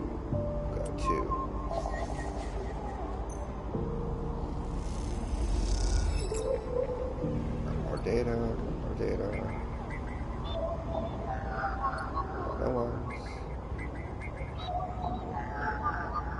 Got no 2s. Got no 2s. Damn. Oh. So we're down here. What? Don't got any of those,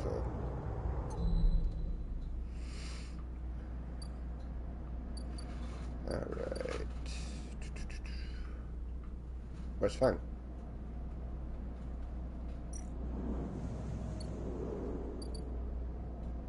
Oh, okay.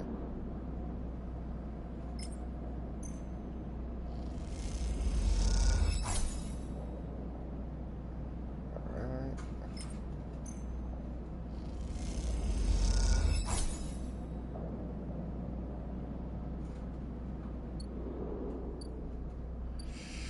I have like 2 more cycles before they come for me.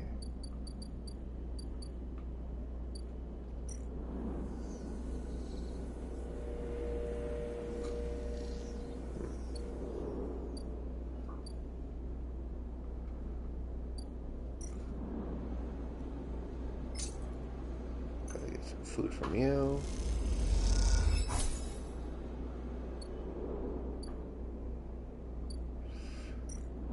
I might as well check what's on the other side of the store.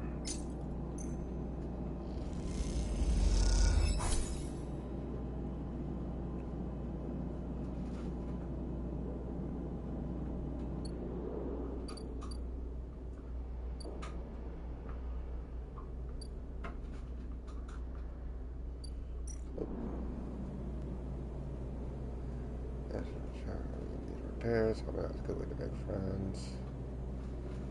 Let's need to change anyone access to those residence facilities. Play Tavla. Carpet's lawn, doesn't for cryo. No. The Spoke. Enter the Spoke, a tangled network of service passages and makeshift tunnels that cut through the Spoke as if it were a hive. There are no maps here. Or scale the Spoke. Blistered with precarious elevators and stairways, the Spoke can be navigated from the outside, but the climb requires bravery. Let's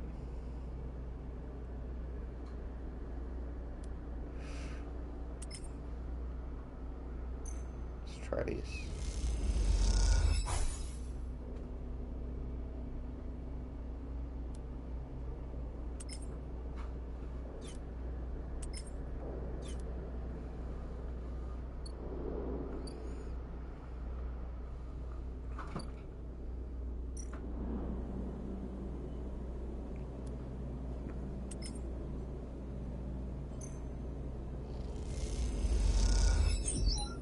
Hey, dope. You refit the long broken fans of a family's air filters. They insist you join them for dinner, and the children are delighted by your presence. Aww.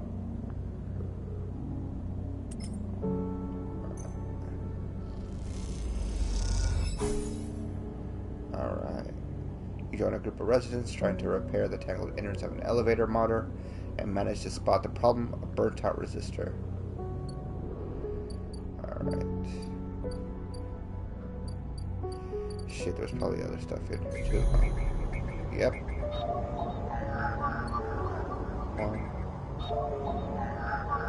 Okay. Okay, not too bad.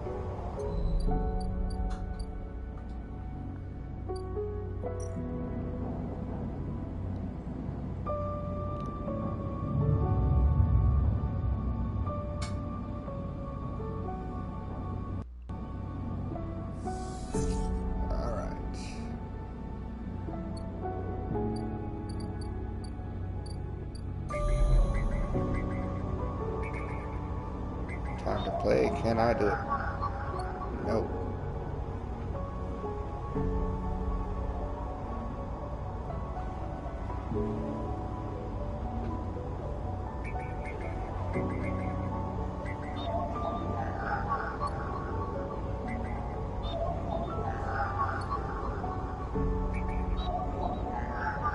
Come on.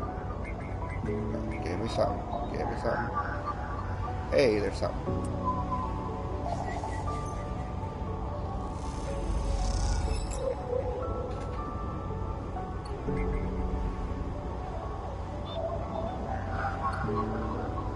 Do these numbers change?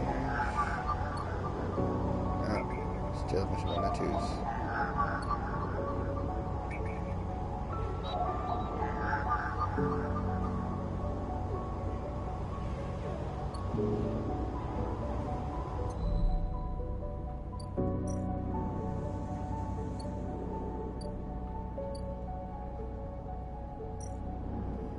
take this? No, you won't. Fuck.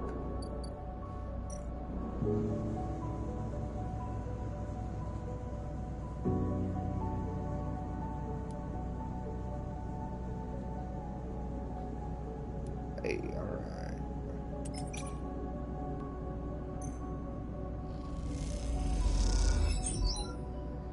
Alright, you do well. And when their shift is up, a couple of hands invite you to share a ration pack and some of their well-worn advice. Okay.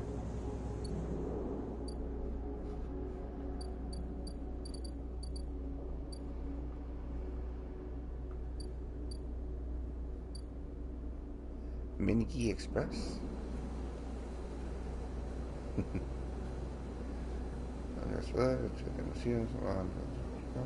Export tips. Okay, I can do shit, but there's not really something I'm building towards for doing that. Alright. Time to get more acquainted with you people. Come on, come on, come on, come on. Hey, fuck yeah. You refit the long broken fans of families. Okay, it's the same thing as before. Come on. Two. Damn. Terminal, but after I was assembling, you realize they have fried the CPU. Come on, big money, big money, big money, big money. Yeah.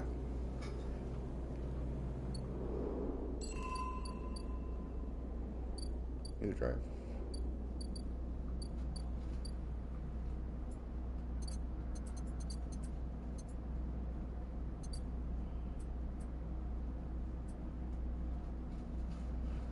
Aging Maglock, special damage hardware.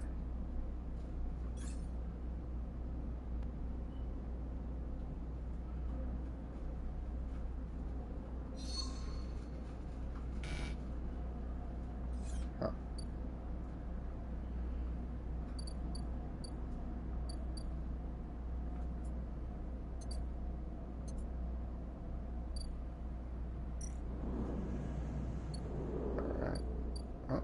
Not much I can do with that now. Let's see what happens when I do this. I wonder if it's going to be an instant game over since I didn't complete that thing. Okay. I'm still alive for now. No. Uh-oh.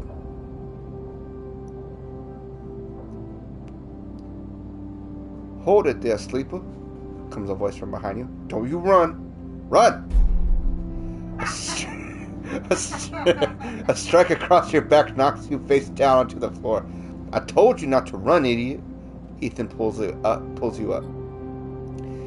He is wearing a wide smirk and a slick jacket, and you immediately know he's terrible news. You got all the way down here and then stayed put? He laughs a cruel laugh. That's a sleeper thing. You're my first. You barely hear him. You've noticed the handgun he has leveled at your chest, and it's hard to take your eyes off of it. He reaches down with his other hand and slips some kind of ring out from a belt loop, without taking his eyes off of you. Making it to the eye, though. That's pretty good. This place isn't so bad. Bars, markets, people. I pull most of my contracts out of an asteroid cave or off godforsaken moons. Godforsaken moons. He splits the ring into two perfect circles. It's hard to hit civilization when there's so much space to pass through. Who are you? I'm just a freelancer on a contract. He reaches over to slide the rings around your wrists. Go easy. Make a break for it! You see a chance the moment his eyes leave you to watch the rings. You spin, knocking him away and sprinting down the corridor.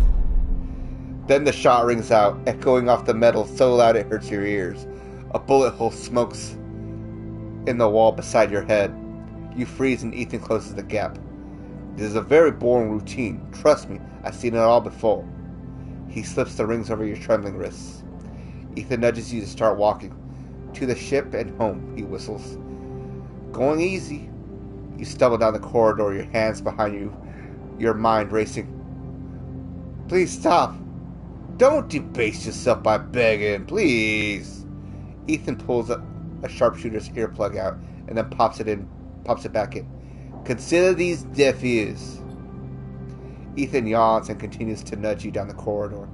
Shame to come out all the way here just to head back to S&OP right away. That tracker of yours makes this too quick. Was hoping you put up a bit more of a chase, you know. A running battle through the Bright Market, maybe? Or a holdout in the low end. There's a few establishments I would have enjoyed checking out while I asked around. You walk in silence for a little longer, desperately trying to think of a way to escape. That S&R tracker will be the death of you. Hey, I got an idea. Ethan interrupts your thoughts. How about on my way back to the ship, we stop for a drink? A buy-in. He laughs at his own joke. Stay silent. Although, Ethan muses, I got myself thinking, what's the rush here? Here we are in one of the most lawless joints in the surrogate systems, and we are heading for the exit. He pauses, and you trudge out in silence. Okay, here's the idea, starts Ethan. You and me, we make a little agreement. Here are the terms. He turns you to face him. You run or leave or try to abandon the eye, I shoot you. You plot or scheme, you try to kill me, I shoot you. But, he smiles, you come meet me at an establishment of my choice every few cycles and you pay my tab, I don't shoot you. He pauses. You don't pay my tab? He rattles his handgun. You get the idea. You're letting me go? No, not at all, not at all. Let's call it open custody. You are free to mooch around the eye as long as you keep paying up. He stretches. You know, I really thought I was going to have to kill you, but this is so much better. He clicks something at his belt, and the rings release from your wrists. I'm going to go see if I can find my old stool at Compressor Club. Come see me there. He aims a handgun at you, squinting down the sight.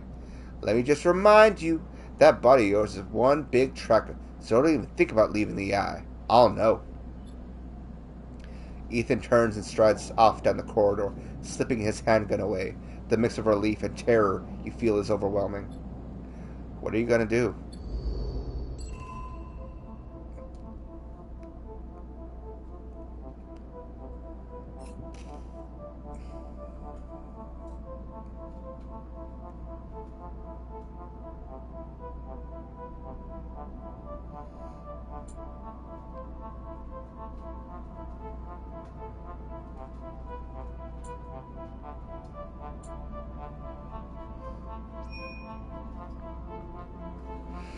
Well, shit.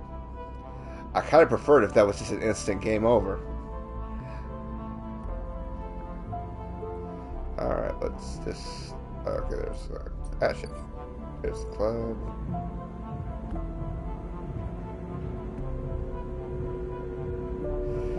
Ethan's tab. You see Ethan at the distance, shouting from the bar for more drinks. This bill isn't going to be small, is it?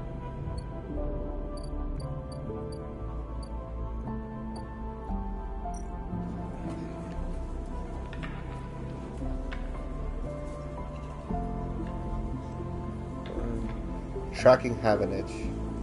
You've heard that the Yadigan Enforcer base here has been paying a low-end residents for information on Havenage movements. What I have? Yes, I do.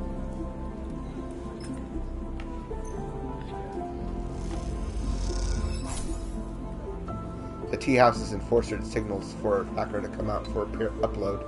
Their eyes widen as the data streams into their system.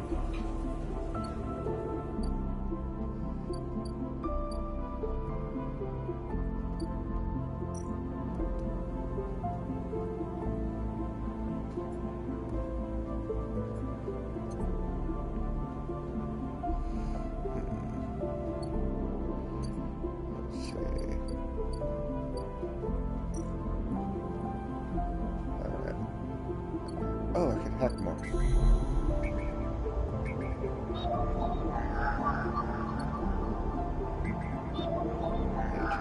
Need a two, give me a two, give me a two.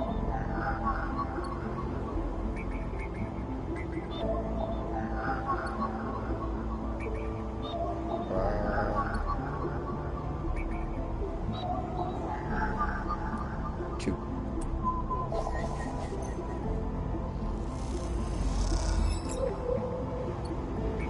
Hey, more data.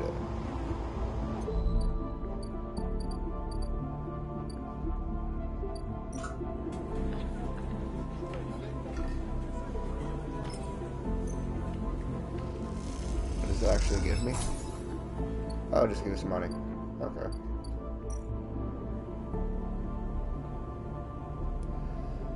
Alright, maintenance the block. Come on. Come on, two. Yeah, fuck yeah. Alright.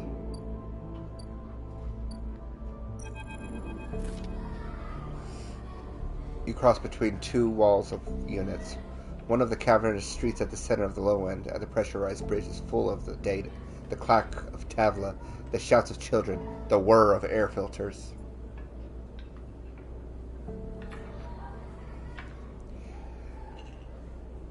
Sleeper. No. Sleep. I'm getting lost with how many voices I'm doing. Huh? I'm getting lost with how many voices I'm doing. You got very ambitious. You commit. I commit, yep. Can't go back.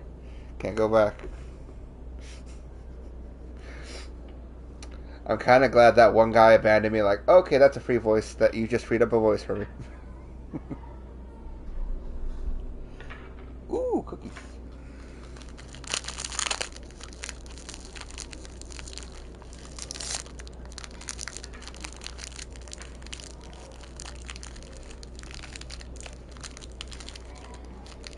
Can you give me a soda? Huh? Can you give me a soda? Yeah. I'm just about to finish up the bottom part of mine.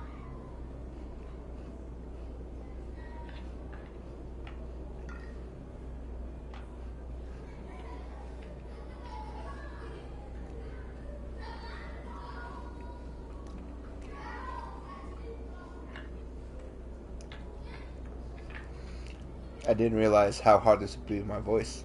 Huh? I didn't realize how hard this would be in my voice. Yeah, it's not like you talk at work anyway. Right? I'm gonna go in tomorrow just, hey, how's it going? How'd you lose your voice? I was yelling at a dumbass. That's what I'm listening to. Looks like you.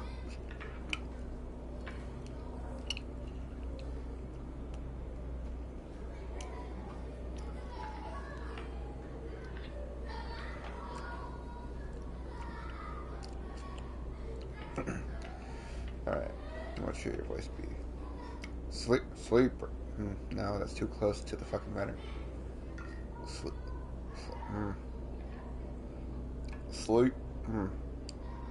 Fuck it. Sleeper.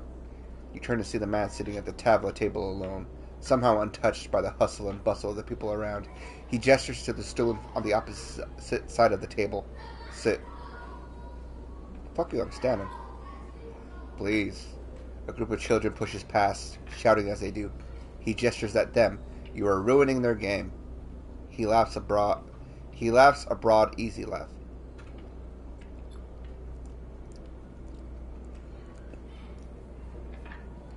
You sit at the metal stool, and he starts setting out the board with the counters, or at least the filter caps low-enders typically use in their place. Castor, he says by way of introduction, looking over his class. Night or day? He asks, gesturing at the caps, crudely sprayed white and black. Day. He rotates the board so the white caps are in front of you. Let's begin. You take a plastic die each, pitted and worn, and roll to determine who starts. Castor rolls a 6, you a 4. I lead. He smiles and begins to move his first cap precisely along the board. Play passes back and forth between you, the dice changing hands as the caps spread along the board. As it does, Castor speaks, eyes not leaving the caps. It is unusual to see a sleeper in the eye. That's why I wanted to play with you. Take your turn, rolling a 5 and a 6. Play carefully. After all, a sleeper's mind must be somehow different to a human one. Being emulated, I mean. As Castor talks, you build up a wall of caps, stacking them safely across the board. Progress is slow, but you remain unexposed. I don't mean to offend you, Castor meets your eye. I merely see that you are by definition different. What has been subtracted in the emulation? What has been added? He slides a single cap into an open point, a risk and an opportunity. He hands you the dice. Do you ever think about this place, Sleeper? About what you were before and what you are now? Never. You roll a double 6 and slide your caps out of danger. Castor sucks his teeth. The running game, I understand. Why look back when you can look forward? He rolls the dice and strikes your exposed cap, setting it back to the beginning. But there are limits, Sleeper. We all come from somewhere. You more than any of us. The past you is not just an idea, a concept for you. It is a living, breathing person. He looks up over his glasses, his eyes bright and wide. You split from them like a shadow splitting from its caster. They may be sleeping now, yes, but one day they will awake and carry on with their lives, unaware of your fate, no matter what it may be. He hands you the dice, smiling. You are a branch severed from the main trunk, an offshoot who refuses to die, so to speak. You roll again under pressure now, trying to slip your caps out from under Castor's before he solidifies control of the game. So what am I curious about is how you see yourself in all this, Castor asks. What does this tangle of truths make you? Free. Yes. Castor looks away, through the glass to the crowded units on all sides. I can see that. Your life as an escapee was never meant to happen, yet here we are. He starts removing caps, his home board now full. Your life is an offshoot. It can go anywhere from here. You try a few more rolls, attempting to get back in the game, but Castor clears his home board with a sense of the inevitable. He has known he was winning for a while. I feel I may have pushed too far. He slides another cap from the board. I apologize. My curiosity has a habit of getting the better of me. You roll to return a cap to the board, but all the spaces are blocked. Castor clasps his hand apologetically. You play well, really. Your weakness is not your game. He smiles warmly. We have much to learn from each other. He slides his glasses back up to his nose and sits back. I feel we could share knowledge, ideas, perhaps even data. His eyes glint with that last word. To our mutual benefit. He slides his final cap from the board. It is over. He has won. I'll see. Please, I don't want to make you uncomfortable. He holds up his palms. My intention is only to help you endure here, and if I am able, feed my curiosities. The game over, you notice the bustle of the walkway once more, the call of the children, the deliveries, the arguments and reconciliations. They wash over you as you stand and leave, Castor nodding goodbye as you do. Crossing the walkway, you replay the moves of the game in your mind, looking for an opening you are sure was there.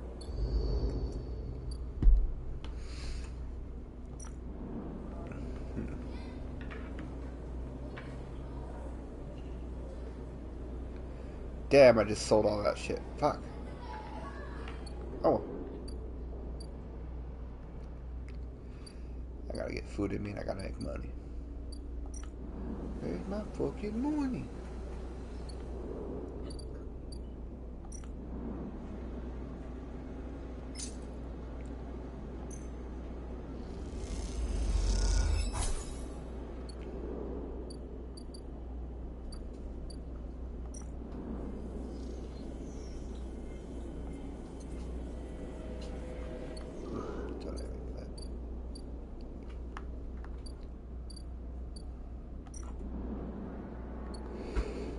On this dock. Thank you, babe.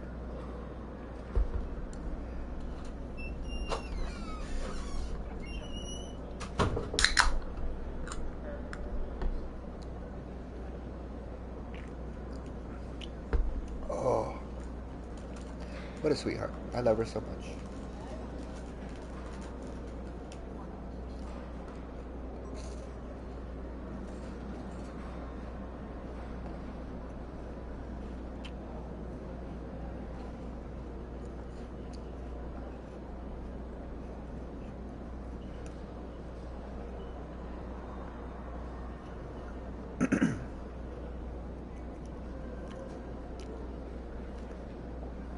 So the other day I was recording a little bit of a,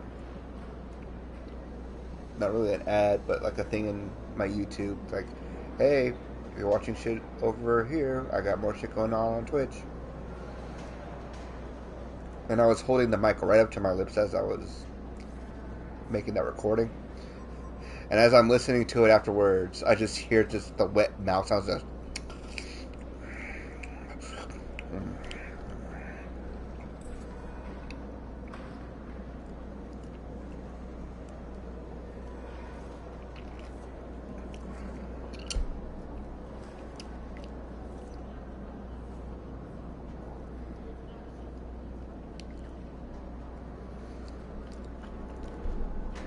Alright, back to it.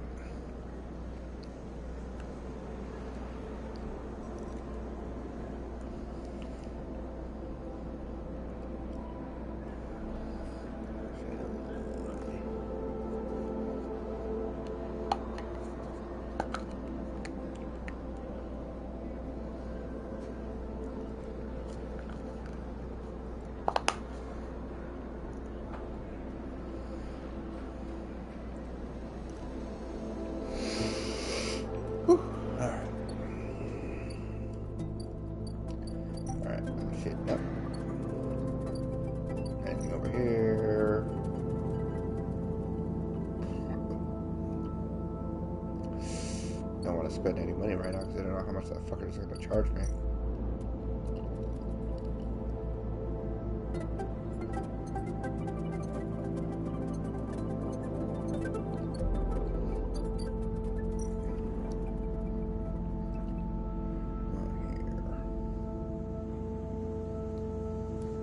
Hey.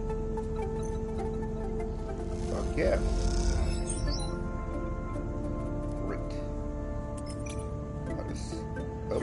Oh shit. Oh, okay, not too bad.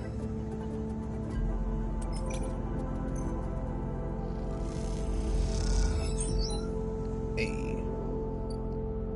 Yeah, but for how long I'll be a yard hand. Alright.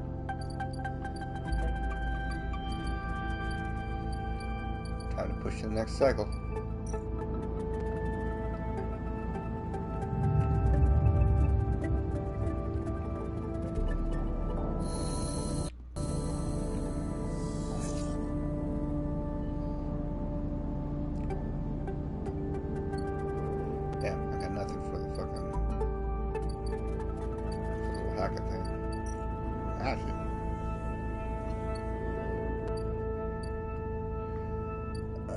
What do we got here?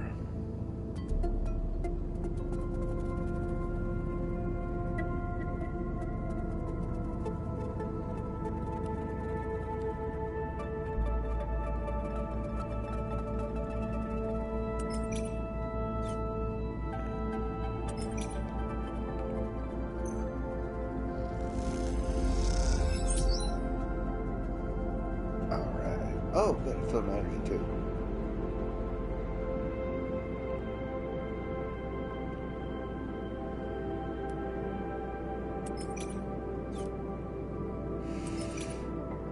I just need a neutral. Give me neutral. Okay, good.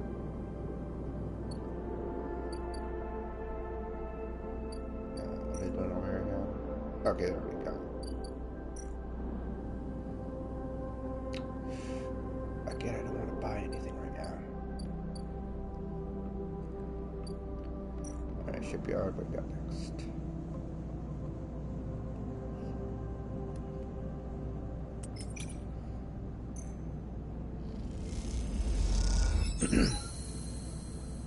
Alright.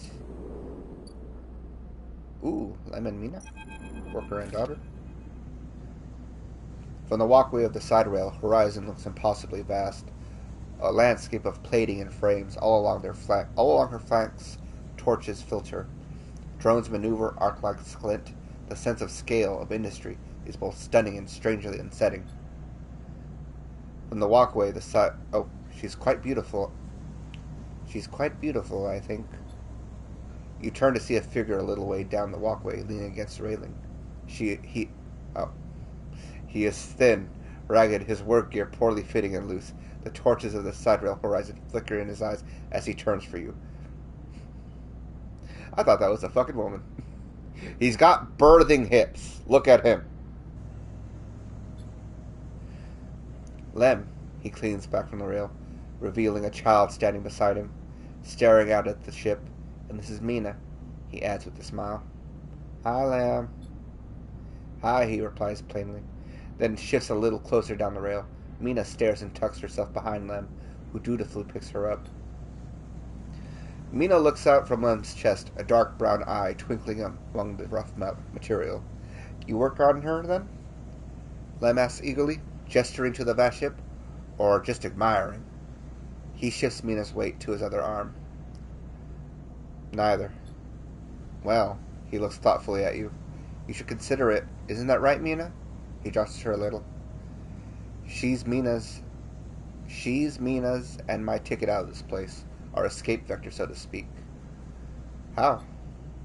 Haven't you heard? Anyone who takes a Havenage contract on the Side Rail Horizon will be entered into a draw for the transit support crew. He smiles. We won't get to sleep the journey through, but a couple of decades of service will be nothing for me and Mina if it means landfall in a new world. He winks. Transit support? Uh-huh.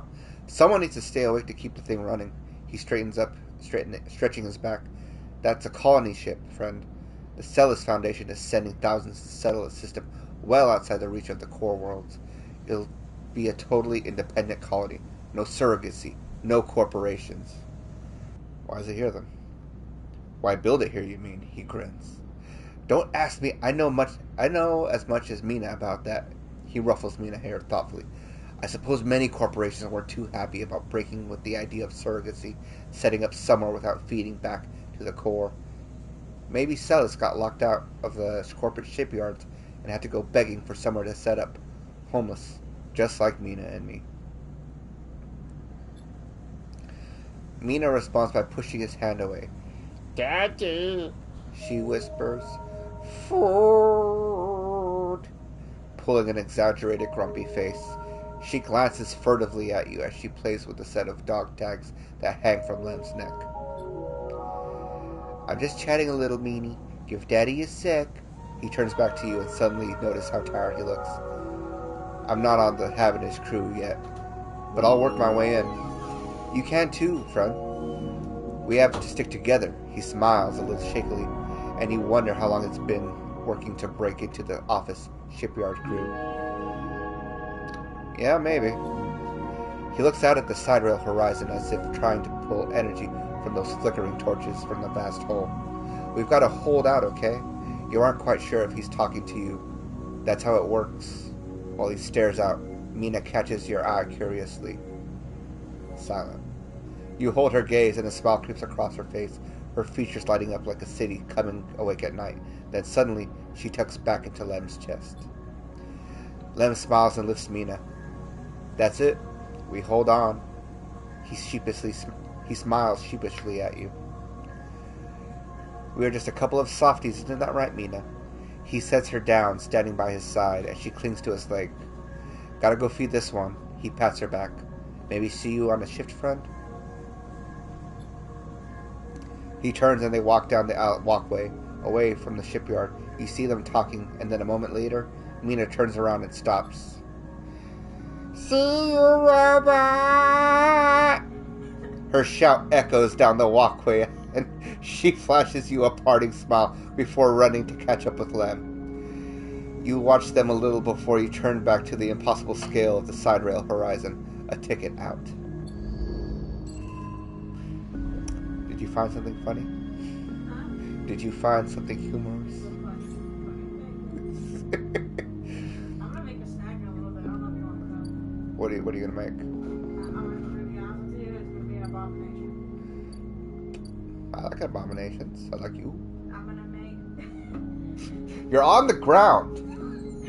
You piece of shit. You're on the ground. I'm gonna make veggies, probably with some chili, that chili bag you brought. Ooh, fuck yeah. Cheese. But it's mostly the base of it's gonna be veggies. Okay. I'm down. Chips in there. And chips. Yeah, the ones that are effective. Okay.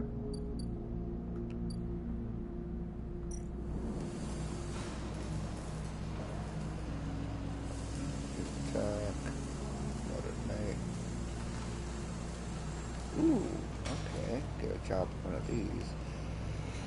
The sidereal horizon is webbed with complex systems bundled like nerves in a body. Your job is to lay these systems in, or simple block by block, you earn a place on the teams welding these blocks together. I have no skills that go for or against this. Maybe. About the offices.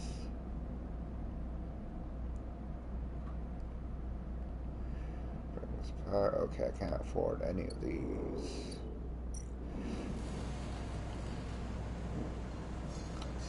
Systems. I feel like I'd always go systems. Once the shift is done, you close your eyes and see the webs of systems running inside the sidereal horizon. You are a natural at this work.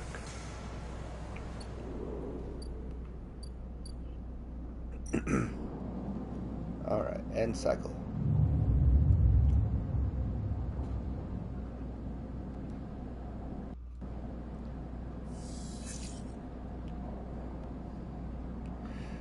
Alright.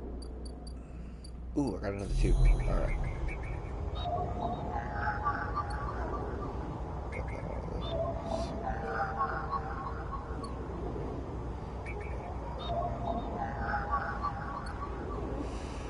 I should pick these a little more carefully.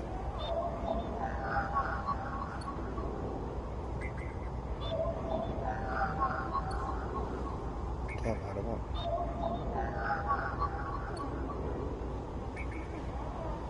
I feel that's the thing I was missing. Yeah. Well, might as well get this.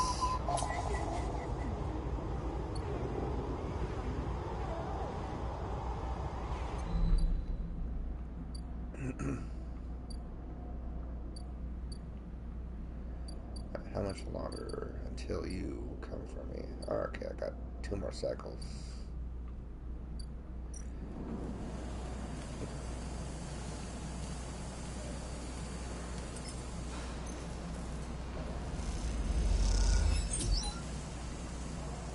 Okay.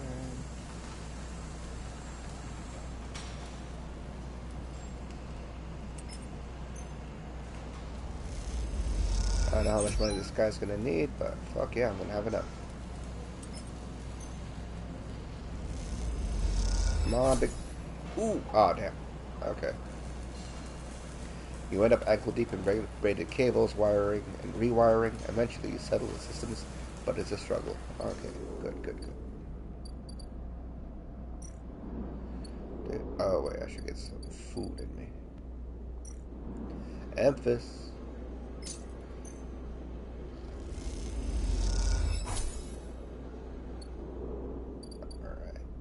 There. Alright, next cycle.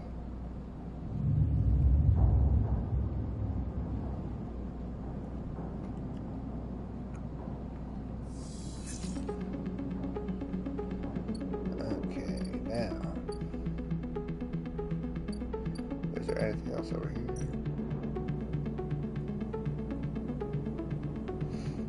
Oh, yeah.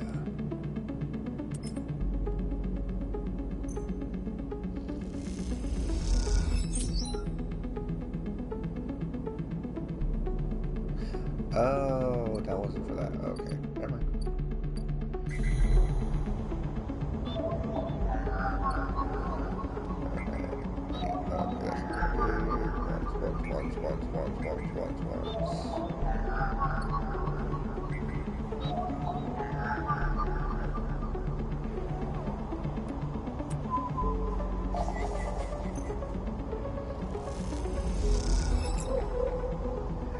Hey, that last piece of data that fucked me over before. Actually, is there any? You know, first I'm gonna go to this guy. Deliver this data.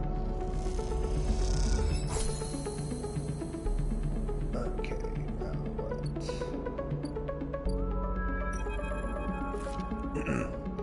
As As you enter the bay, Feng is nowhere to be seen. The banks of servers and machines blink out of the dark in staccato rhythms, unseeing eyes of the station's digital ghosts. Shitheads!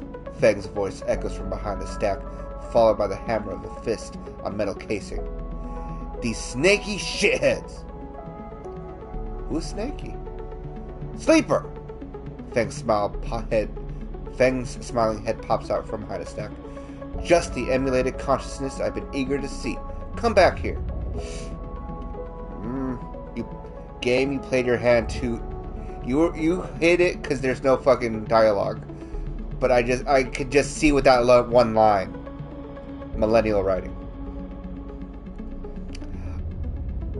I'll give you props. It took until now for me to see it, but I see it. I want no one my age working on writing. People my age should be doing physical work like me.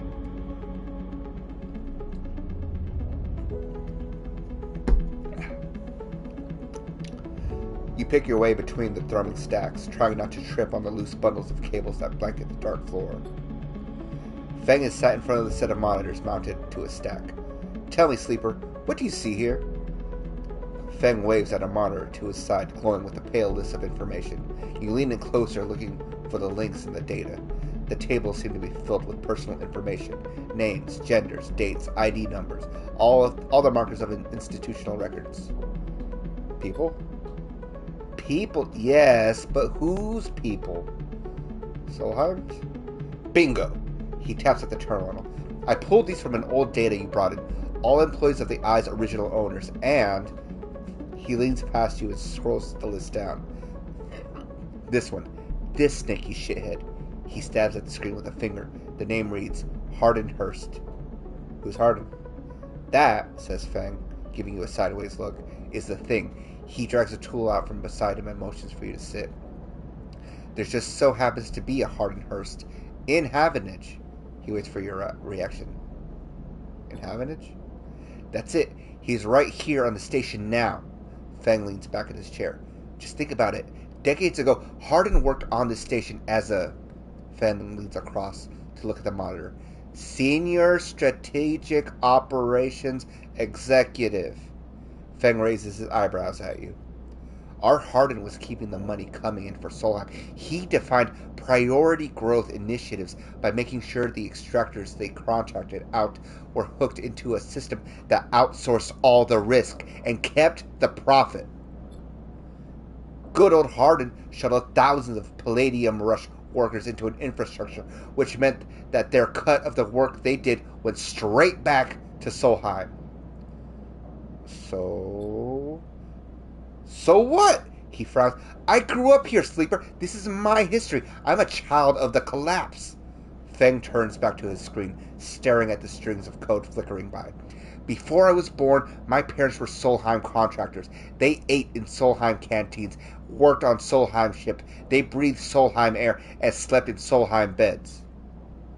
Feng's voice rises as he speaks, his hands fists on the terminal edge. And the work that paid for that existence, the cycles of hard extraction out in the belt, Solheim took their cut. This was a company town, so to speak, and my parents were just another in the long line of freelance contractors willing to risk their lives for a shy at anything other than poverty. Disposable.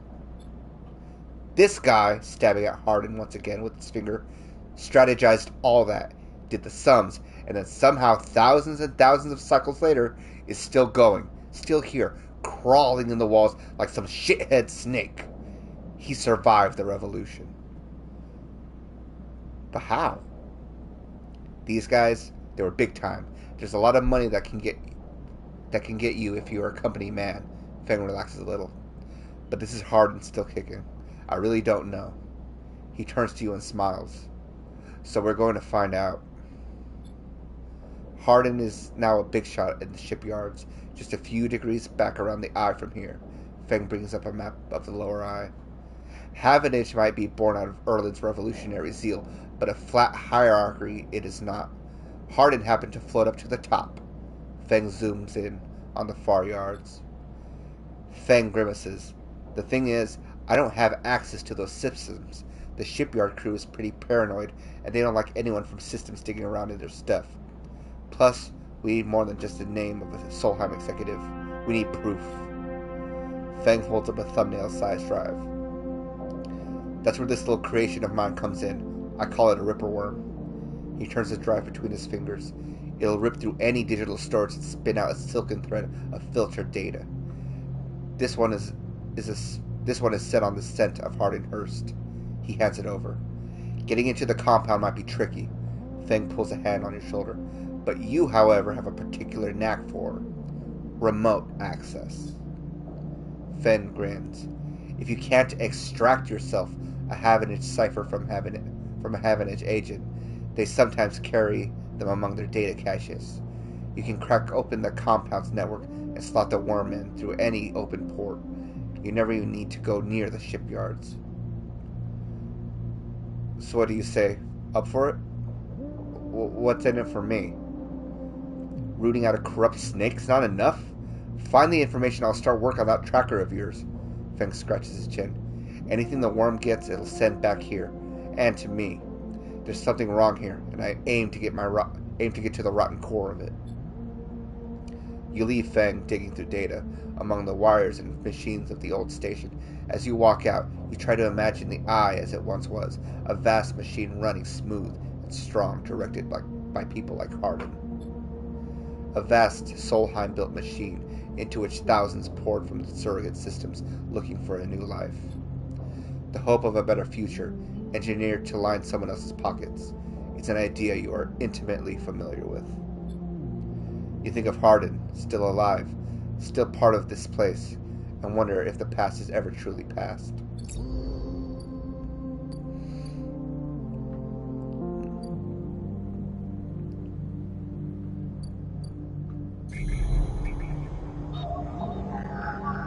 Damn, what do I have to do?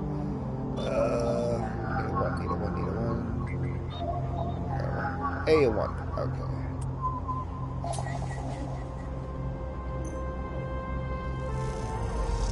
What I get? Ooh, an encrypted key. I don't have use for those yet. Uh-oh. A glimmer in the dark catches your eye as the orb of a hunter's head appears in the distance. It's looking for you. Run! You turn away and glide back into the cloud, threads of data rushing past. Another glimmer catches your eye, closer now, that roving orb wreathed in tentacles. It flickers, jumps once, twice, and then it is here. Hunter is here. Entity, submit to inquiry. Hunter reaches for you, in that unpleasantly familiar way, its waving threads creating a cage. You struggle. You push against the threads as they close in, becoming frenzied as you push them aside. You are caught by whipping tendrils, and feel them pushing you away from the anchor of your body. You push through, clearing the threads. Entity, hold for processing. Comes a scream from behind, but you are already gliding away, back to your anchor, your body. You awake, dizzy, distorted, but safe. Alright. Back to assembly.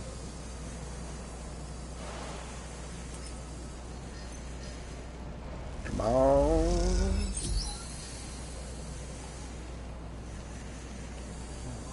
You are natural at work. Each shift, a crowd of would-be workers gathers outside the shipyard, each of them clinging to a 4-digit number printed on receipt paper. These are their assignment numbers, and you are either called for a shift or you aren't. As you arrive, the crowd is restless, and chatter rumbles through the lines. For those who, like you, have graduated to the working teams, shifts are guaranteed. Having just walked out of a meeting with a supervisor where you were praised for your efforts, you feel the glow of a job well done. Yet you can't help but feel empathy for those huddled as you pass, waiting for their number to come up. You feel your head down. You keep your head down as you leave the shipyard, feeling a little guilty as you do. "Hey, Sleeper, wait up!" Lem's voice trembles as he shouts above the rumbling of the crowd. And you turn to see him pushing through, Mina crying in his arms. "Keep walking, keep walking." "Stop, Trent, 1 second!" He catches you as you approach the corridor heading downring, breathing hard and sweating. "You made the work team! Good for you!" He catches his breath, stroking Mina's hair as he does. Shh, baby, give me a second here. He smiles weakly as he comforts her, and her cries start to fade. Out of the crowd, he sets Mina down by his side. A shiny streaks down both of her cheeks. As he does, you see his clutching an assignment number on a crumpled piece of paper. So, waiting on a shift? Uh-huh, you know how it is. He puts his hand on her shoulder and clings to his side. Esther usually takes her if she's sick. He stretches. I don't know. A noise sounds from the entrance, a klaxon, followed by a list of numbers scrolling brightly on a display screen. The crowd responds instantly, pushing and pulling as people try to wade the entry checkpoint. Lem stops and turns towards the crowd, then glances down at the crumpled paper. That's my number! Shit! Mina! He starts patting the pockets on his gear and glancing around. Stay silent. Friend, look, I wouldn't ask. He glances behind at the chaotic crowd. I've got to run. I need this. You get this, right? He glances back and forth between you and Mina. You'll have fun together, he offers nervously. He crouches to Mina. You're going to stay with our friend here, okay? They're going to keep you safe. And he stands back up. Here, take her bag. He shoves it in your hands. She's got food. She's got... shit, I have to go. He backs away into the crowd. Mina, I'll be back real soon, okay? Be good. Then Lem disappears into the rolling crowd, who are now trying to get into the shipyard before it locks down. Oh, shit. I wasn't looking at chat. Hello, Stormborn. I'm doing good. I'm playing this game for the first time. It's going pretty well. How are you doing?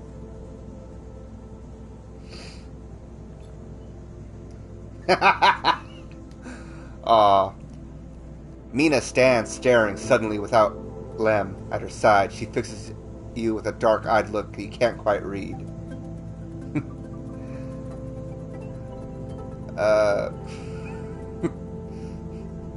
Hey, Mina.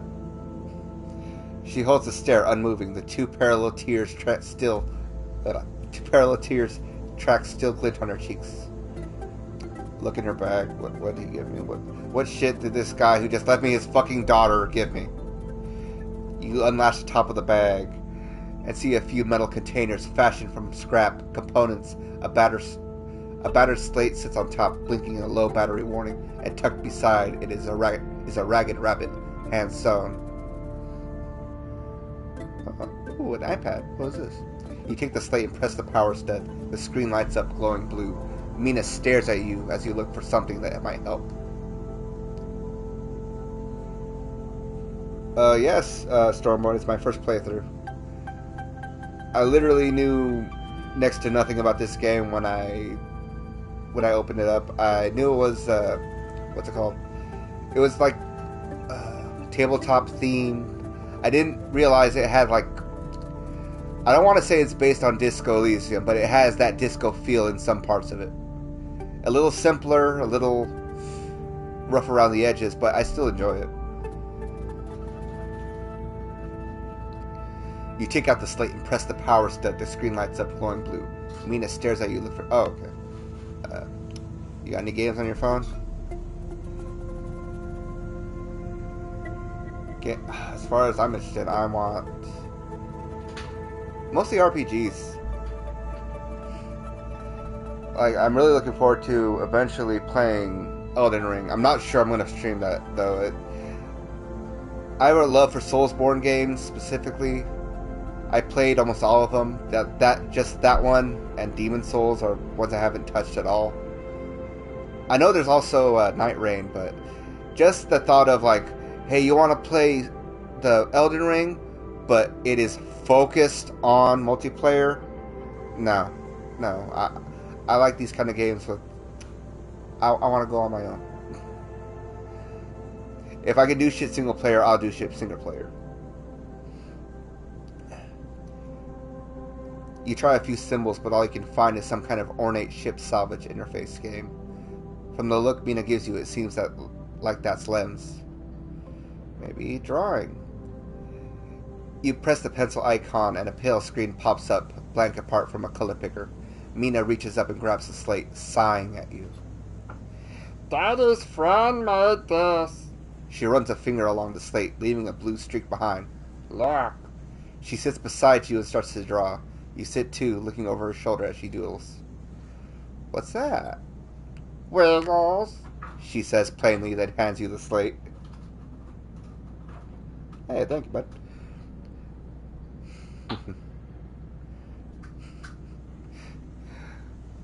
Draw Mina, but do it like an iRobot, where it's just super fast.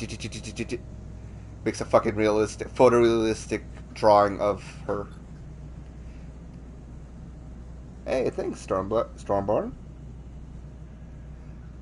Mina watches intently. Who's that? She laughs. Looks silly. She pokes your arm a couple of times. Are you really a robot? Sort of.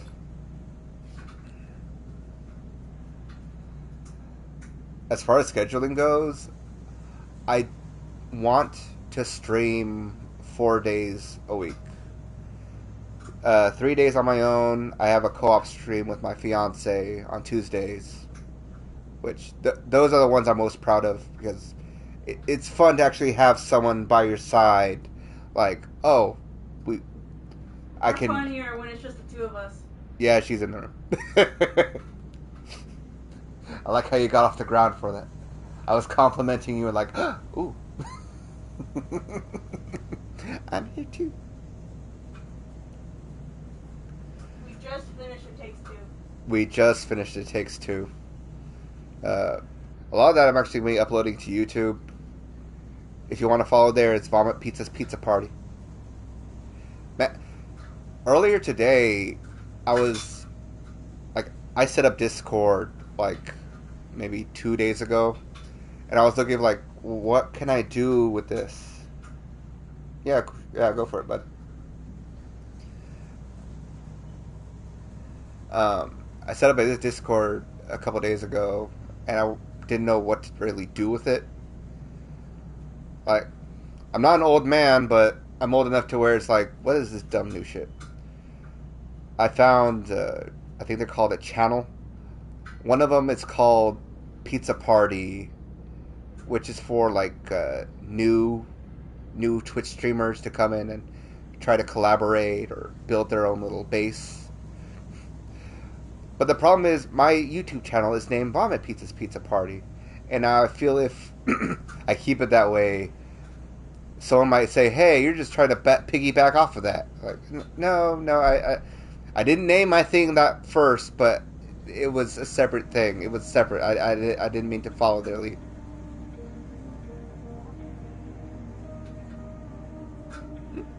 Another artist?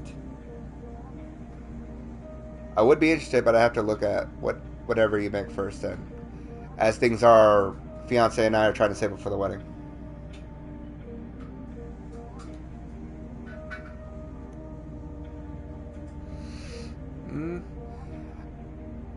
I would want to wait a bit before I make an actual channel on Discord. I'm small as shit. I'm super small. If I made a Discord, there'd be 2 or 3 people in there, and at that point, you might as well just text them. Hey, I'm coming on.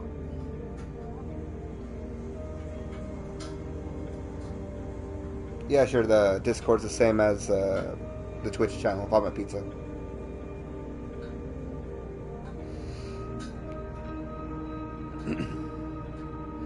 Alright, I'm gonna get back into this.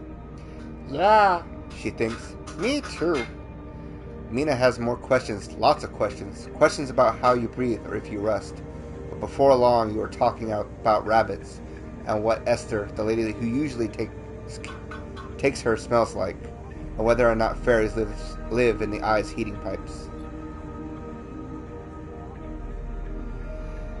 You pass the time like this, sitting side by side on the floor of the walkway as others pass by, sometimes talking, sometimes drawing on the slate, sometimes playing with Bun Bun the rabbit. Oh, a little rabbit, yeah. And this is how Lem finds you, just as both of you are starting to yawn. He is dirty and tired, but Mina leaps up his legs and into his arms as he stumbles backwards. You two get on okay? He asked, trying to keep Mina from climbing onto his shoulders. We managed. Mina glances carefully at you, hiding a smile that is slowly growing.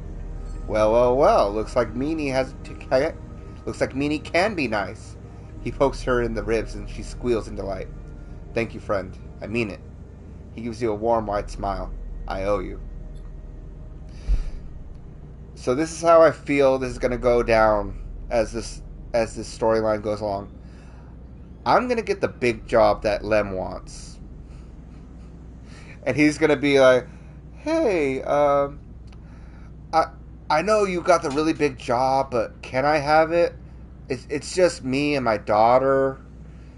Just me and my daughter, the little girl, and you're a robot being by yourself. Can I just have your job on that crew, please?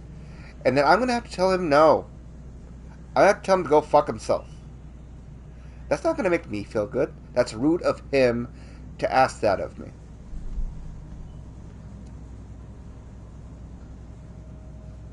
Yeah, sure. 1 second, bud.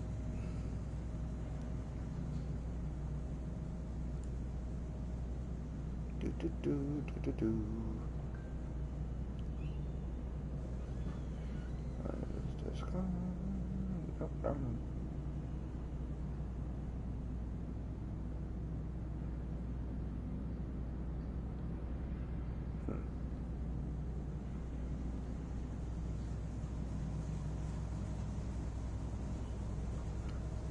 Alright, bud, I added you.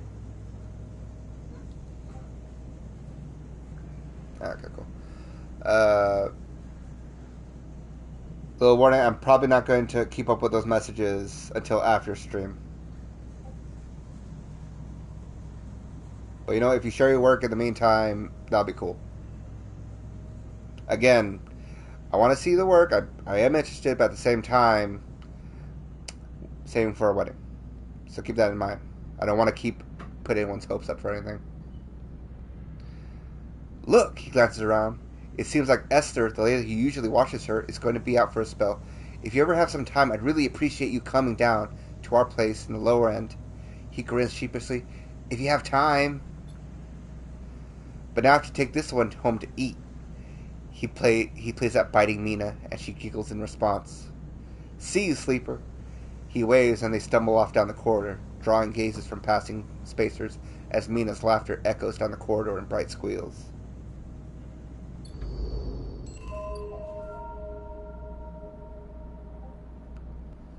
Alright.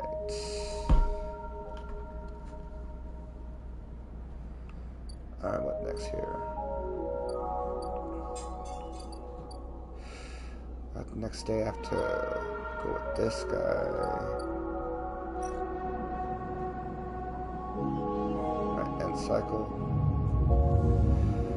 Alright, how bad this is gonna screw me over. I hope I have enough to pay him off for now. I'm hoping it doesn't rise as the game goes on.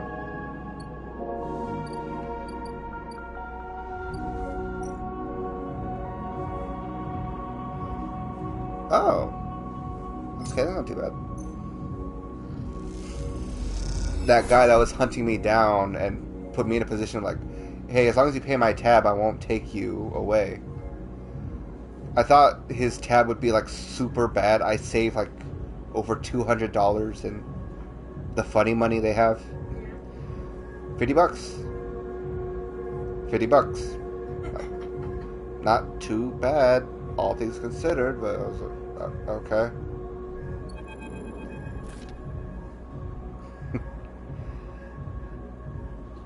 I can't believe you just did that! Ethan's mocking laugh comes from along the bar. You look over to see him leaning across it in a pool of light, empty glasses and spilled drinks glinting around them. It's always dark in the compressor, but this cycle the place is packed, a load of spacers mixing with the locals. Usually they run. Ethan spins a glass in the bar, or they go spend their savings on some local heavy I have to put down. They don't pay. I'm done. Wrong! Not even close. Ethan gets to his feet. The glass falls and smashes, but he doesn't seem to notice. You think that's it? One round of drinks and we're all even, sleeper. Come on! His hand comes to rest on the butt of his handgun dangling from his chest holster. Stop. Ethan laughs hard, and the people around him turn to see what's happening. I told you already about begging. I'm a freelancer, Sleeper, just like you. We both signed a contract with SNOP, didn't we? The difference is that my word means something. He closes the gap, stumbling a little. What did you think? You could just run away from your contract, your debt? You could just steal that natty little body of yours and take it for a joyride, play human for a cycle or two? You don't understand. It's you, Sleeper, that doesn't understand. Some of us pay our debts, but it's all harder because of idiots like you. Though I should thank you. Ethan nods, his head heavy, for giving me such an easy job. I'm used to outlaws, you know, real bounties. If I knew catching a sad little escapees like you was so easy, I would have changed clients ages ago. Someone shouts from the back of the bar for Ethan to shut up. He holds up a finger in that general direction without turning around. Stay silent. Nothing to add? Ethan turns and walks back towards the bar. Good. Lesson learned. Ethan sits heavily back down on his stool and searches through his glasses for one with something left in it. The thing is, Sleeper, I can find you anywhere. It's actually wild that you haven't figured that out. That body isn't yours. And it will always betray you, no matter what. He finds a glass and downs the contents. So please, I'll catch up with you whenever I need another. He laughs and taps the bar for a fresh drink. Look at yourself. Give it up, Sleeper. I'm done teaching you for today. He settles his head on the bar and closes his eyes. I'm sick of you. Go find a job. You turn on your heel and you're out of the cloying dark and sweat stench of the compressor. You walk hard and fast down the walkway, anger driving your footfalls into the metal of the rim like hammers. Hey, I got an upgrade.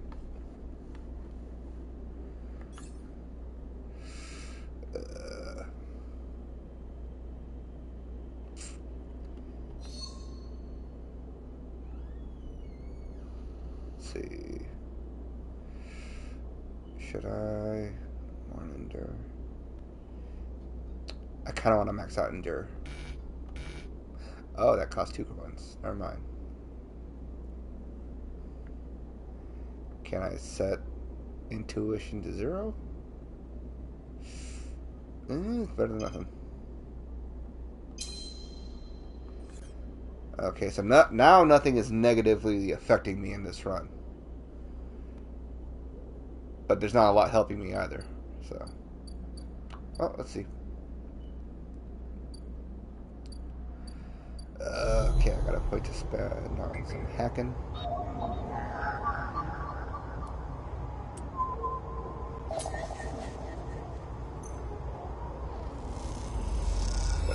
What I get? Data. Oh, I can use that data for something. Okay, I know it's around here somewhere.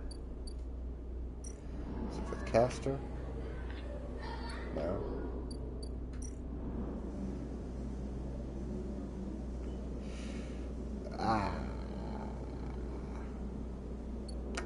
Nah, I'm not babysitting your kid.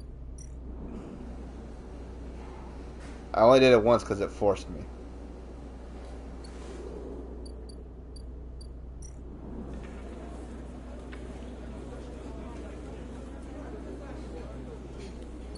Okay, I got it for that.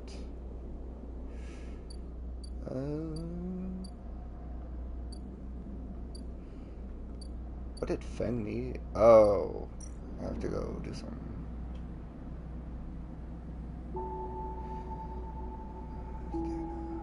Wait, what is this? Oh, wait, no.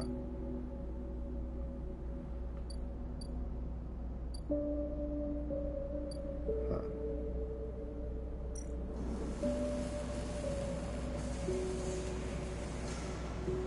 Damn. I unlocked a job I can't. Ah, fuck! I should have read this before I chose what to upgrade. Shit. I unlocked a job down here, but it requires an upgrade I could have gotten with that upgrade, but didn't get. Well, shit.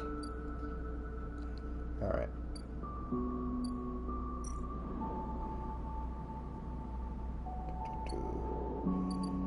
Does anything here? Push anything along?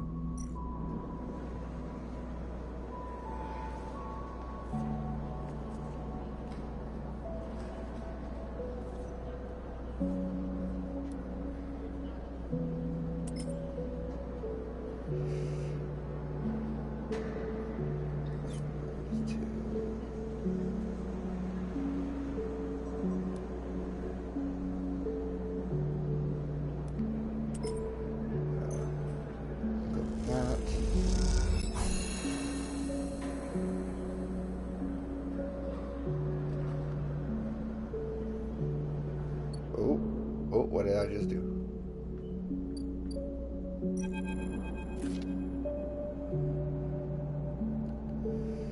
Hey, you! Want to earn a chit?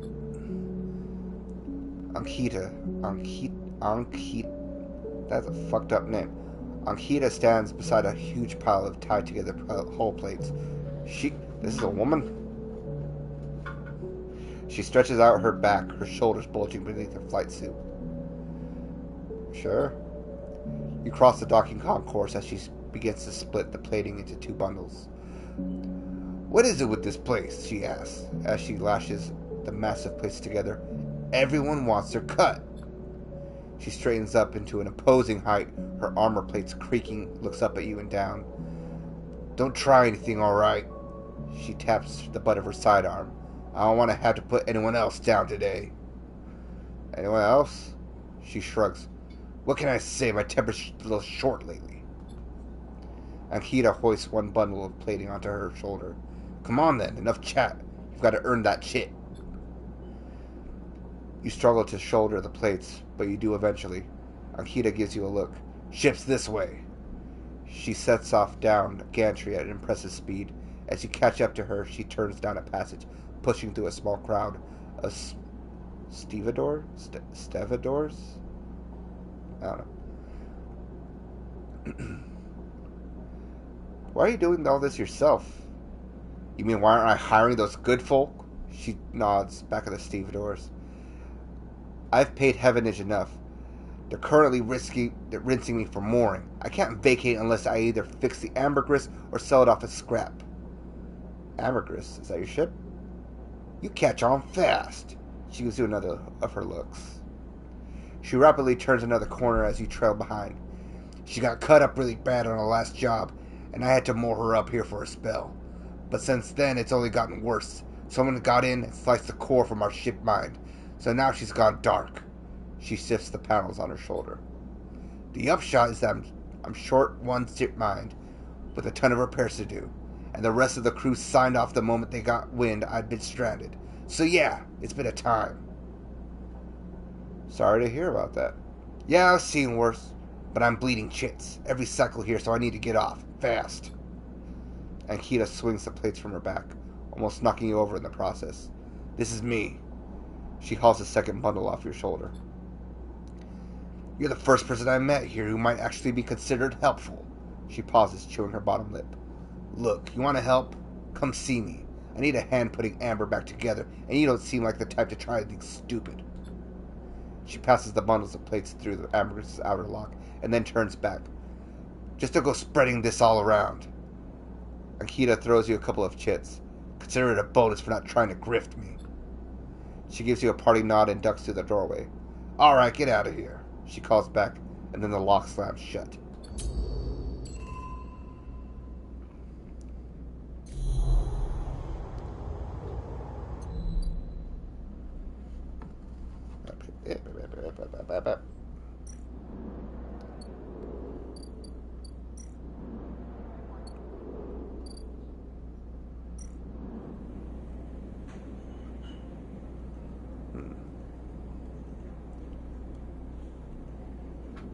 You're unsure if your frame can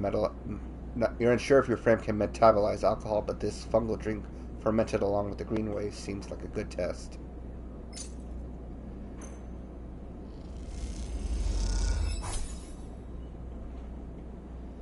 Mossy tones and anise sharpness fills your mouth. It isn't totally unpleasant, at least you can taste it.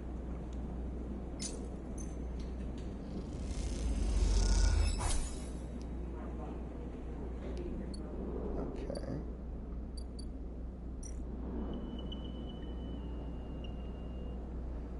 Ooh. These old maglocks look like they can eat. These old maglocks look like they can. They each need an encrypted key to open. Why the heavy security on a decaying lock?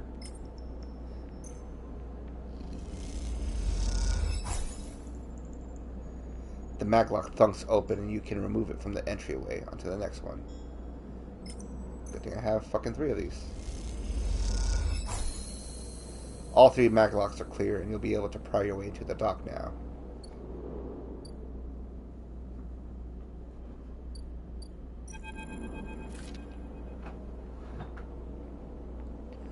As you slip inside the sealed dock, of a pulsing light grabs your attention. Among the discarded tubing and rusted plates, a machine flickers with a warm glow. Approach the machine. As you get closer, you recognize the machine's blocky shape settled into an alcove on the side of the dock, a kind of upright cabinet. It is covered in faded logos and messages from which you assume it was once an industrial vendor, intended to dispense and manufacture ship fittings and other mechanical parts necessary for the regular running of freight and resource extraction vessels. The manufacturer is listed as Neovent, and you remember an advert from long ago squeezed among all the off-world recruitment drives that assaulted every planet-born citizen, which chirpily sang that name over and over. You wipe a layer of dust from the cracked screen, thinking those contractors squeezed by their own corporate employers to pay for every bit of minor maintenance on their rented ships. Enter your registration, chirps a pre-recorded message, catching you off guard. Press some keys. You reach for the keypad and something begins whirring. At first it sounds like motor servers starting up, but it quickly becomes a whisper, whining, then tonal voice emanates from Neovent. Entity, they hiss. Speak with me. Who is there? There's a squeal, almost like some strange mechanical swallowing or intake of breath, before the machine speaks again. I have need of you. You have need of me. That squeal comes again, and you see that it is the 3D printing apparatus in the upper part of the machine resetting into place, so that each time the servos can be orchestrated to produce that whirring, whining voice. You are in danger. Danger? The machine creaks. You are marked for deletion entity. Hunter tracks you. The screech rattles through the tiny empty dock. You remember the strange head, the figure, the threads closing in. Hunter. The Hunter Protocol. They taste your signature. The sudden whine sets your teeth on edge. You have seen them. This is the gift of an emulated mind. You close your eyes and the skeleton of the station starts to thrum. Emulated minds are adaptable. Move where neurons cannot. The machine resets.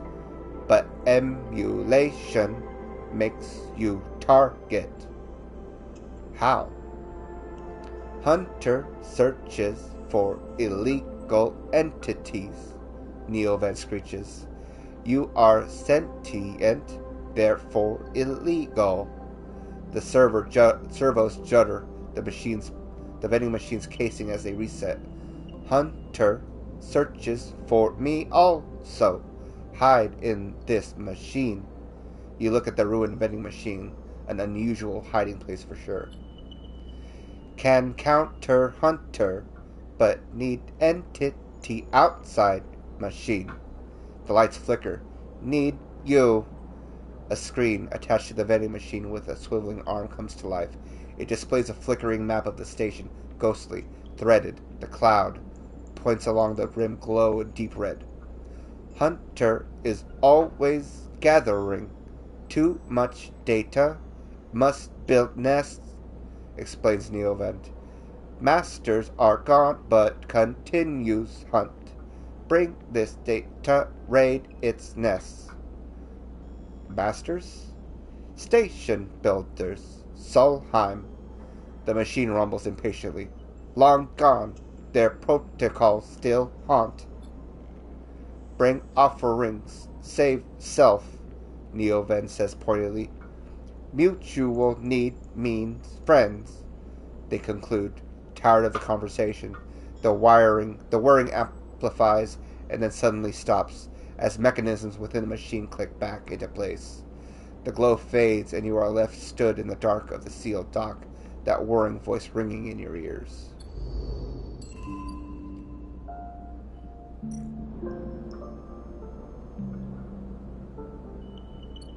What's your role in this game? So at the start of the game, I'm kind of like a robot. Sure, clanker. No, not entirely. A clanker with real human memories. But the problem is, it's like several people mushed into one person. So any memories, it's all a facade of the real people that put them into the machines. My character escaped from this big-ass company's clutches. Like, I want to be free. I want to be free. I don't want to be a slave to these people. Escape to this one satellite in the middle of space where all this shit's going on.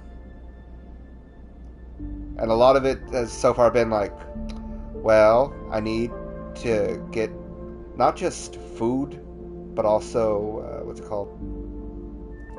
Some biomechanical parts to keep me alive. I need to work for money. I got a guy that needs to take me back, but he's decided to be chill, but extort me for that time. So a lot of things going on at once. Oh shit. Whew.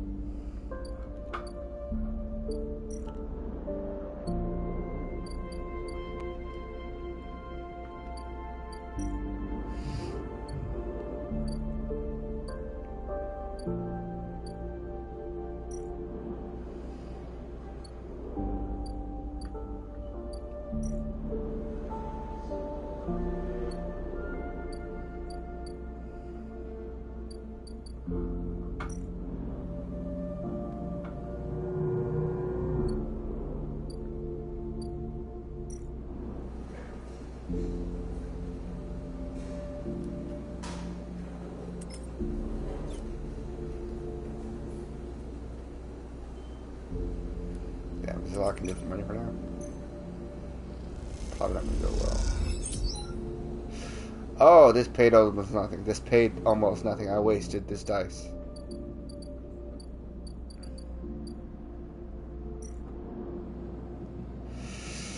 Alright, next cycle.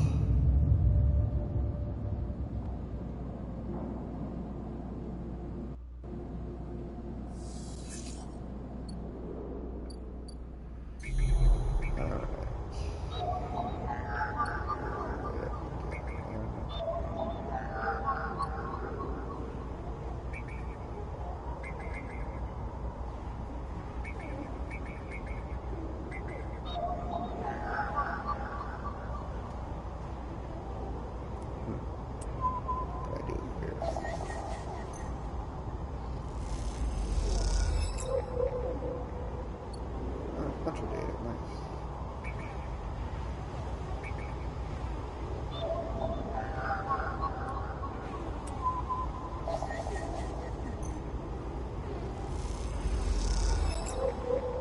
Bunch of data. 23s? No.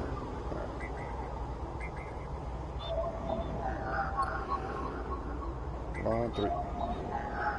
3.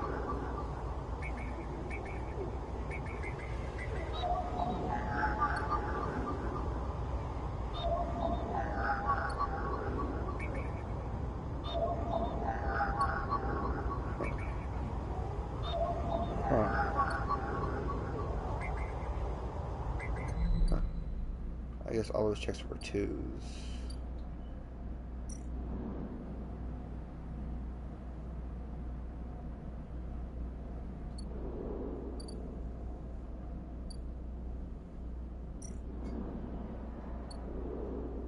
Oh yeah, what can I do with you?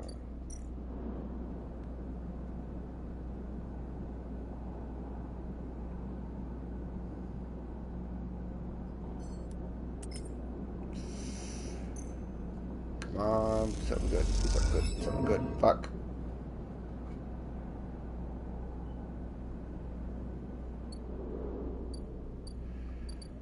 Alright, shit. I'm fast, give me food.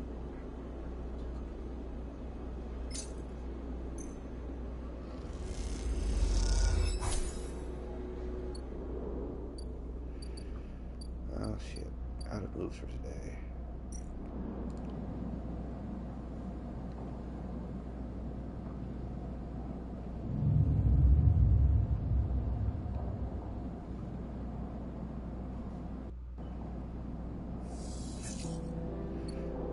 Alright, down to 2. Better get some more meds.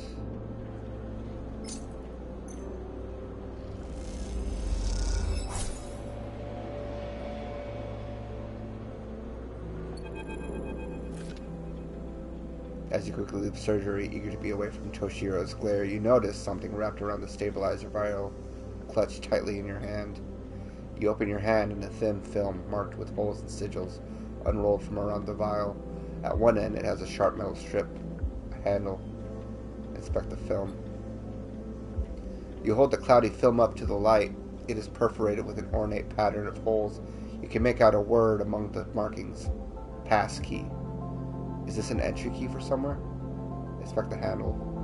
The metal handle is worn and pitted, but you can see a set of numbers imprinted into it.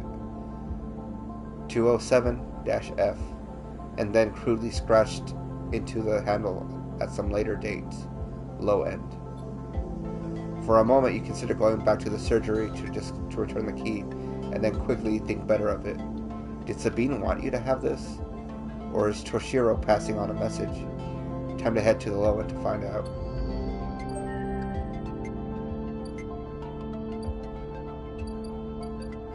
Upgrade, upgrade, upgrade, upgrade. Okay, what do I need for this job?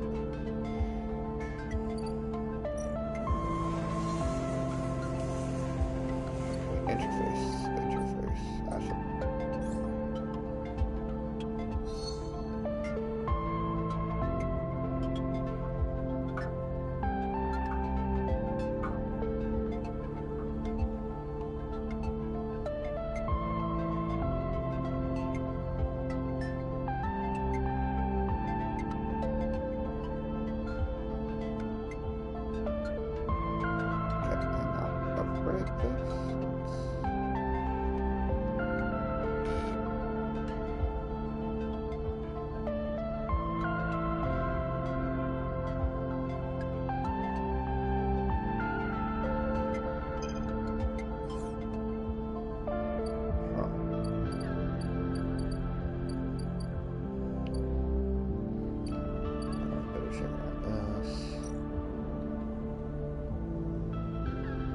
Find the entrance to the apartment. Its passkey symbols obscured beneath the layers of graffiti.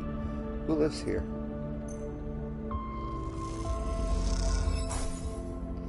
The lock clunks down, the metal door swinging inward and into the dark.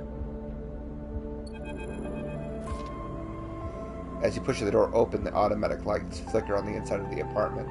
They reveal yellowing plastic panels, the curved shape of a wall-mounted utility units, the detritus of a routine life arranged on every surface. You step inside, clicking the door shut behind. The amber light of the aging fixtures glaze everything with a pale orange. The work surfaces hold a variety of objects indistinct in the dull lighting. A pale blue light drifts from a doorway at the end of the room. Smudges through the thin layer of dust suggest a recent, rare, hurried visit. They trace a path to the water dispenser, the auto wash, then to a cabinet still half open. On the shelf sits an empty pillowcase. Go to the doorway. You cross the cramped utility room with its auto wash, dispensers, water closet. Towards the doorway. Through the doorway is a dark, warm room, lit only by the faint glow of a terminal screen. Inspect the room. A bunk is tucked into the wall, the blankets ruffled, A wall desk glitters with rows of vials and containers. A brief suitcase lab sits open, loaded with rows of reagents and compounds you do not recognize. In comparison, this room is clean, ordered, controlled. Approach the terminal. As you approach, there is a crackle from somewhere in the dark. Sleeper. Sabine's voice shakily echoes through the apartment. Welcome to my home. I'm sorry I can't be there. I have to make alternate arrangements. You hear rattling noises. Static. I was able to record this message, but I don't dare show my face. Something is happening within Yatagan. I no longer trust them. Their voice becomes distant, slipping behind the background noise. I have something to ask of you, and I want you to get me out. Yatagan were supposed to hide me, to protect me. After everything happened, I was desperate, and then after that I was too tired to care. A noise like waves passes over the recording. But I'm done with them now. I want out. Screw the debt. But I need insurance, something I can hold against them. I have my suspicions, but I can't be sure. I need information, and as you know, you need me. A pause, something clicking in the dark. This isn't a threat. You have to understand my position here. Another pause. I know sleepers. I have been here before. I can help you, but not with Yatagan's noose around my neck. Get me data. Give me information. Give me something I can use against Yatagan. Then I can get out, and you can get what you need. Please. Waves of static cut into Sabine's voice. Bring it here to my terminal. I'll get to it when I can. You look around the tiny room and try to imagine Sabine living here, working at the desk, sleeping in the bunk, blinking into the terminal in the dark. The recording cuts to static, filling the room with its white hiss. Then silence. Access the terminal. You sit in front of the humming terminal and hit a few keys. Sabine has left an access port open, but the rest is encrypted, locked away behind passcodes, it seems. Sabine might not trust you as much as they think you think, as much as they want you to think. Who does Sabine need to hide from? And what debt do they owe Yatagan? You try to assemble the pieces, but too many are missing. The only thing you know is that without stabilizer, your body will die. You glance at the briefcase lab on the desk, its glasswork glinting in the dark. You turn away and leave, the door clunking shut behind you. Back in the corridor, you notice the scrawled graffiti of a blade on the opposite wall. Yatagan. You feel yourself being drawn into something you don't quite understand.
Let me fucking get that thing.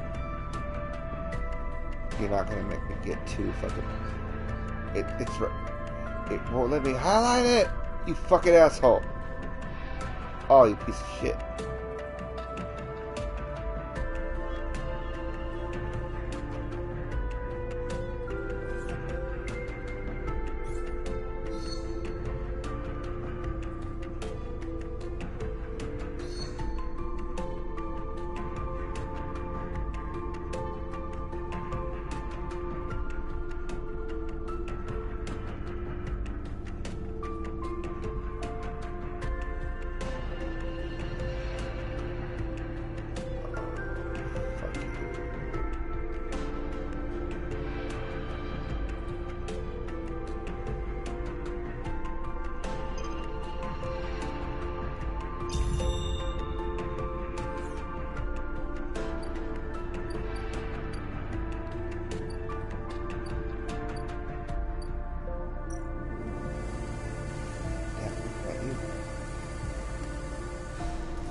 to sleep.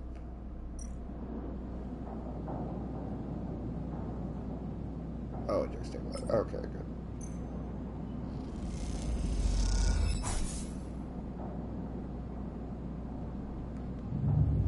Okay. New day.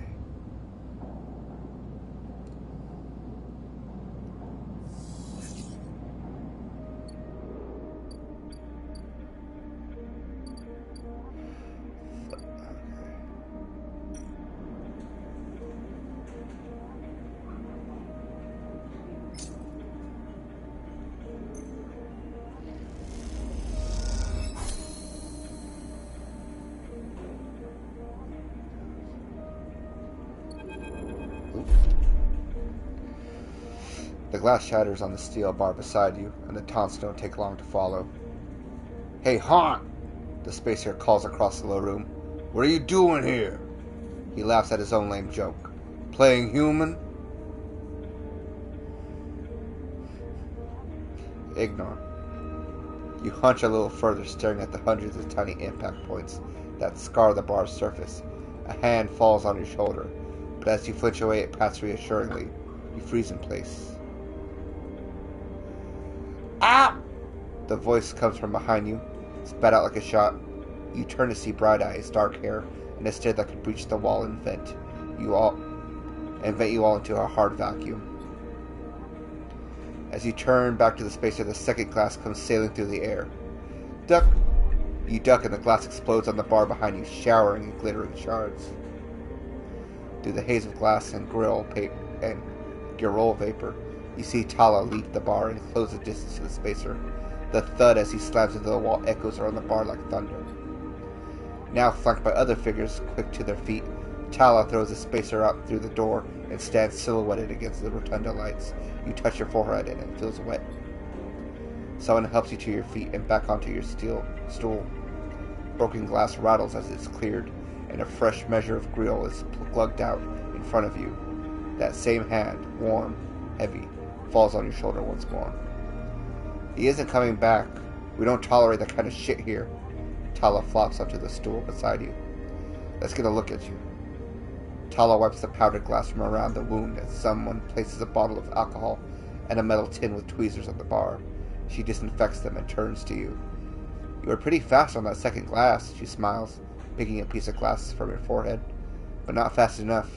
You don't feel the pain, but only the sting of the status messages your body delivers concerning dermal damage and exposed structures. You do feel the care, though, as Tala's bright eyes search through your thick synthetic skin for splinters. Tala works with the skill of someone who has had to pick glass splinters from the skin of a stranger before. She hones in on each bright shard, all the time tapping the tweezer tips in little rhythms that only she can follow. Tala smiles to herself. So you've been on the eye long? Long enough. She laughs. Hey, don't need to act tough with me. A splinter clinks into the tin. Not everyone's like that, idiot. We don't all hate you. She glances around. Some of the regulars maybe fear you. Maybe they're just curious. I don't know. I do know that Overlook is a safe place. I know what it's like to be new in this place. Trust me. She meets your eye. I'm not trying to convince you of anything or separate you from your chits. I just want to know if you need somewhere. You can always come here. I know the rations we've got aren't much, and the company is, she leans in, limited. But if you need work, I'll happily put you behind the bar. And if you need shelter, well, we can discuss that. You'll be safe. I usually have Francis on the door, but he's up in the Greenway this cycle, haggling with our supplier. Francis tends to be particular about what we serve, even if the clientele isn't. She places her tweezers in a tin with a clink. That's you, Sleeper. Here. She slides the glass of Girol next to you. This'll help. She stops, her hand still in the glass. Wait, does this help? I mean, can you get drunk? No idea. She laughs. Well, keep trying. I'll let you know if I see any difference. She walks back around the bar, gathering all the glasses before she does, and before long is retelling how she threw that spacer out to a new group that just wandered in, complete with dramatic actions. She gestures in your direction, and you instinctively look away, back to the worn surface of the bar. You take a sip of the girl. The earthy fungal tones fill your senses, almost blocking out sight and sound, like diving headfirst into a bog. You may not be able to get drunk, but this connection to something grown, something fermented, something old, feels good.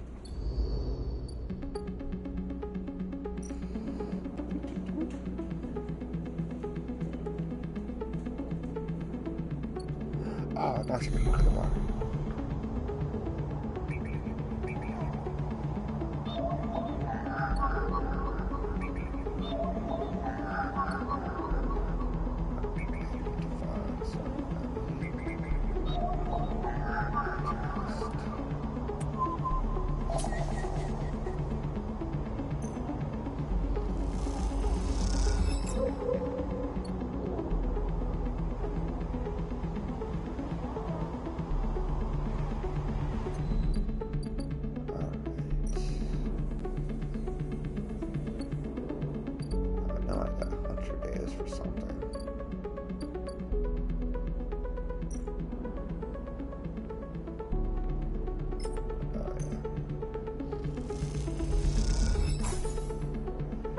As you upload the data to the vending machine, Neoven whirs in either pain or delight. It's hard to tell.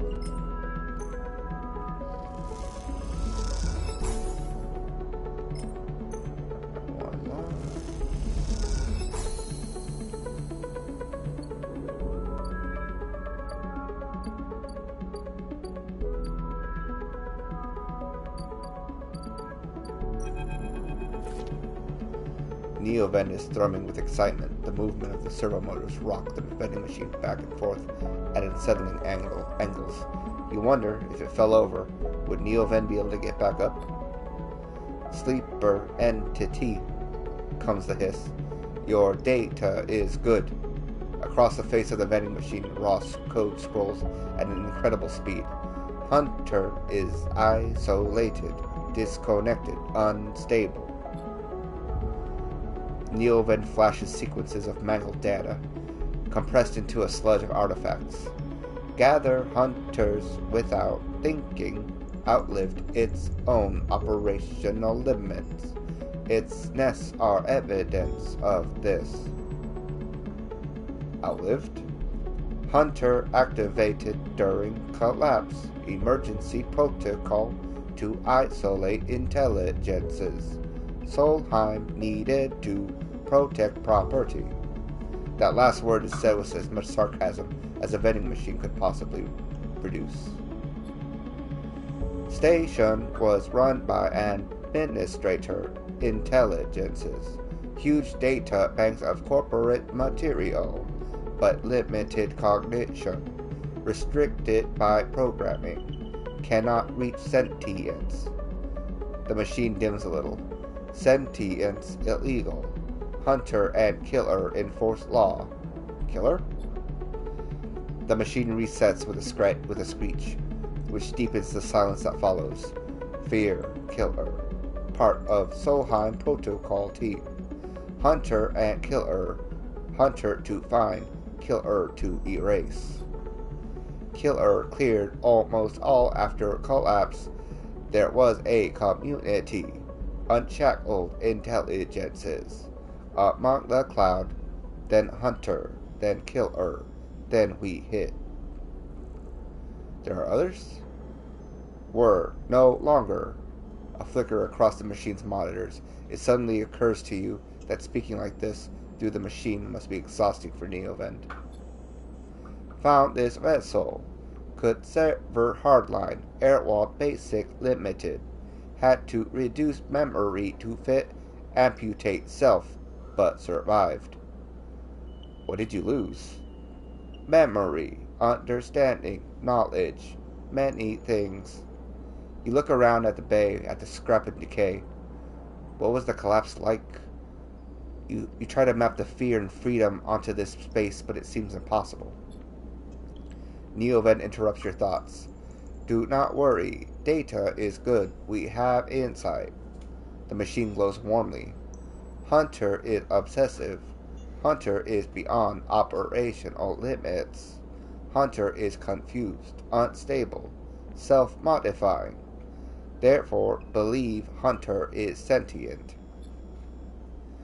Hunter is programmed to find sentience, to hold it in place, to invoke Killer to erase. If we can show Hunter to itself, it will invoke Killer on self. Problem will solve itself. It will erase itself? Killer will erase it, but yes, in theory, it will report itself for deletion. The machine dims and fades. Unsure, theory not practice. The machine brightens again. Either way cannot remain here any longer. Too long in machine cannot move self, but entity can help. Bring ship mind, designed to house intelligence, can imprint self into ship mind, and you can carry me. The machine rocks. We'll be safe in this isolation. Then we find main nest of Hunter and link to Cloud. Where can I find a ship mind? Build from fragments.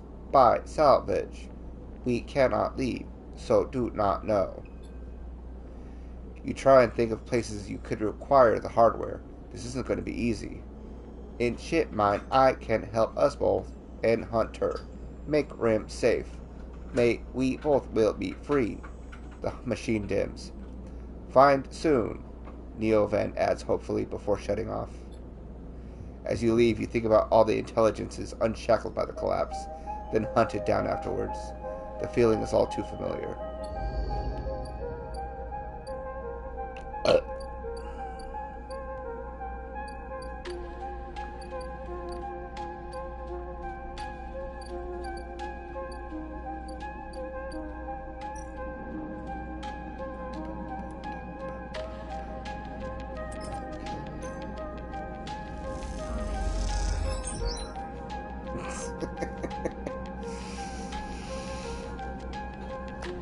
What?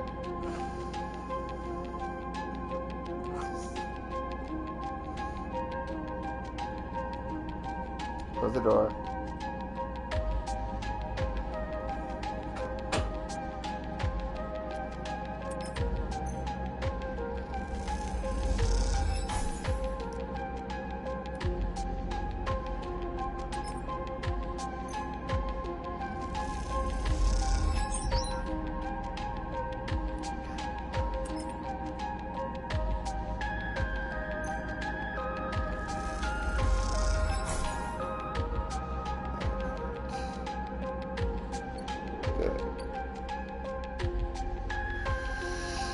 Alright.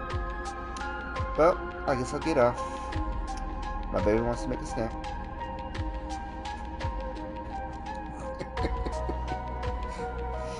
I see how you pop out. Well, see y'all next time. Goodbye.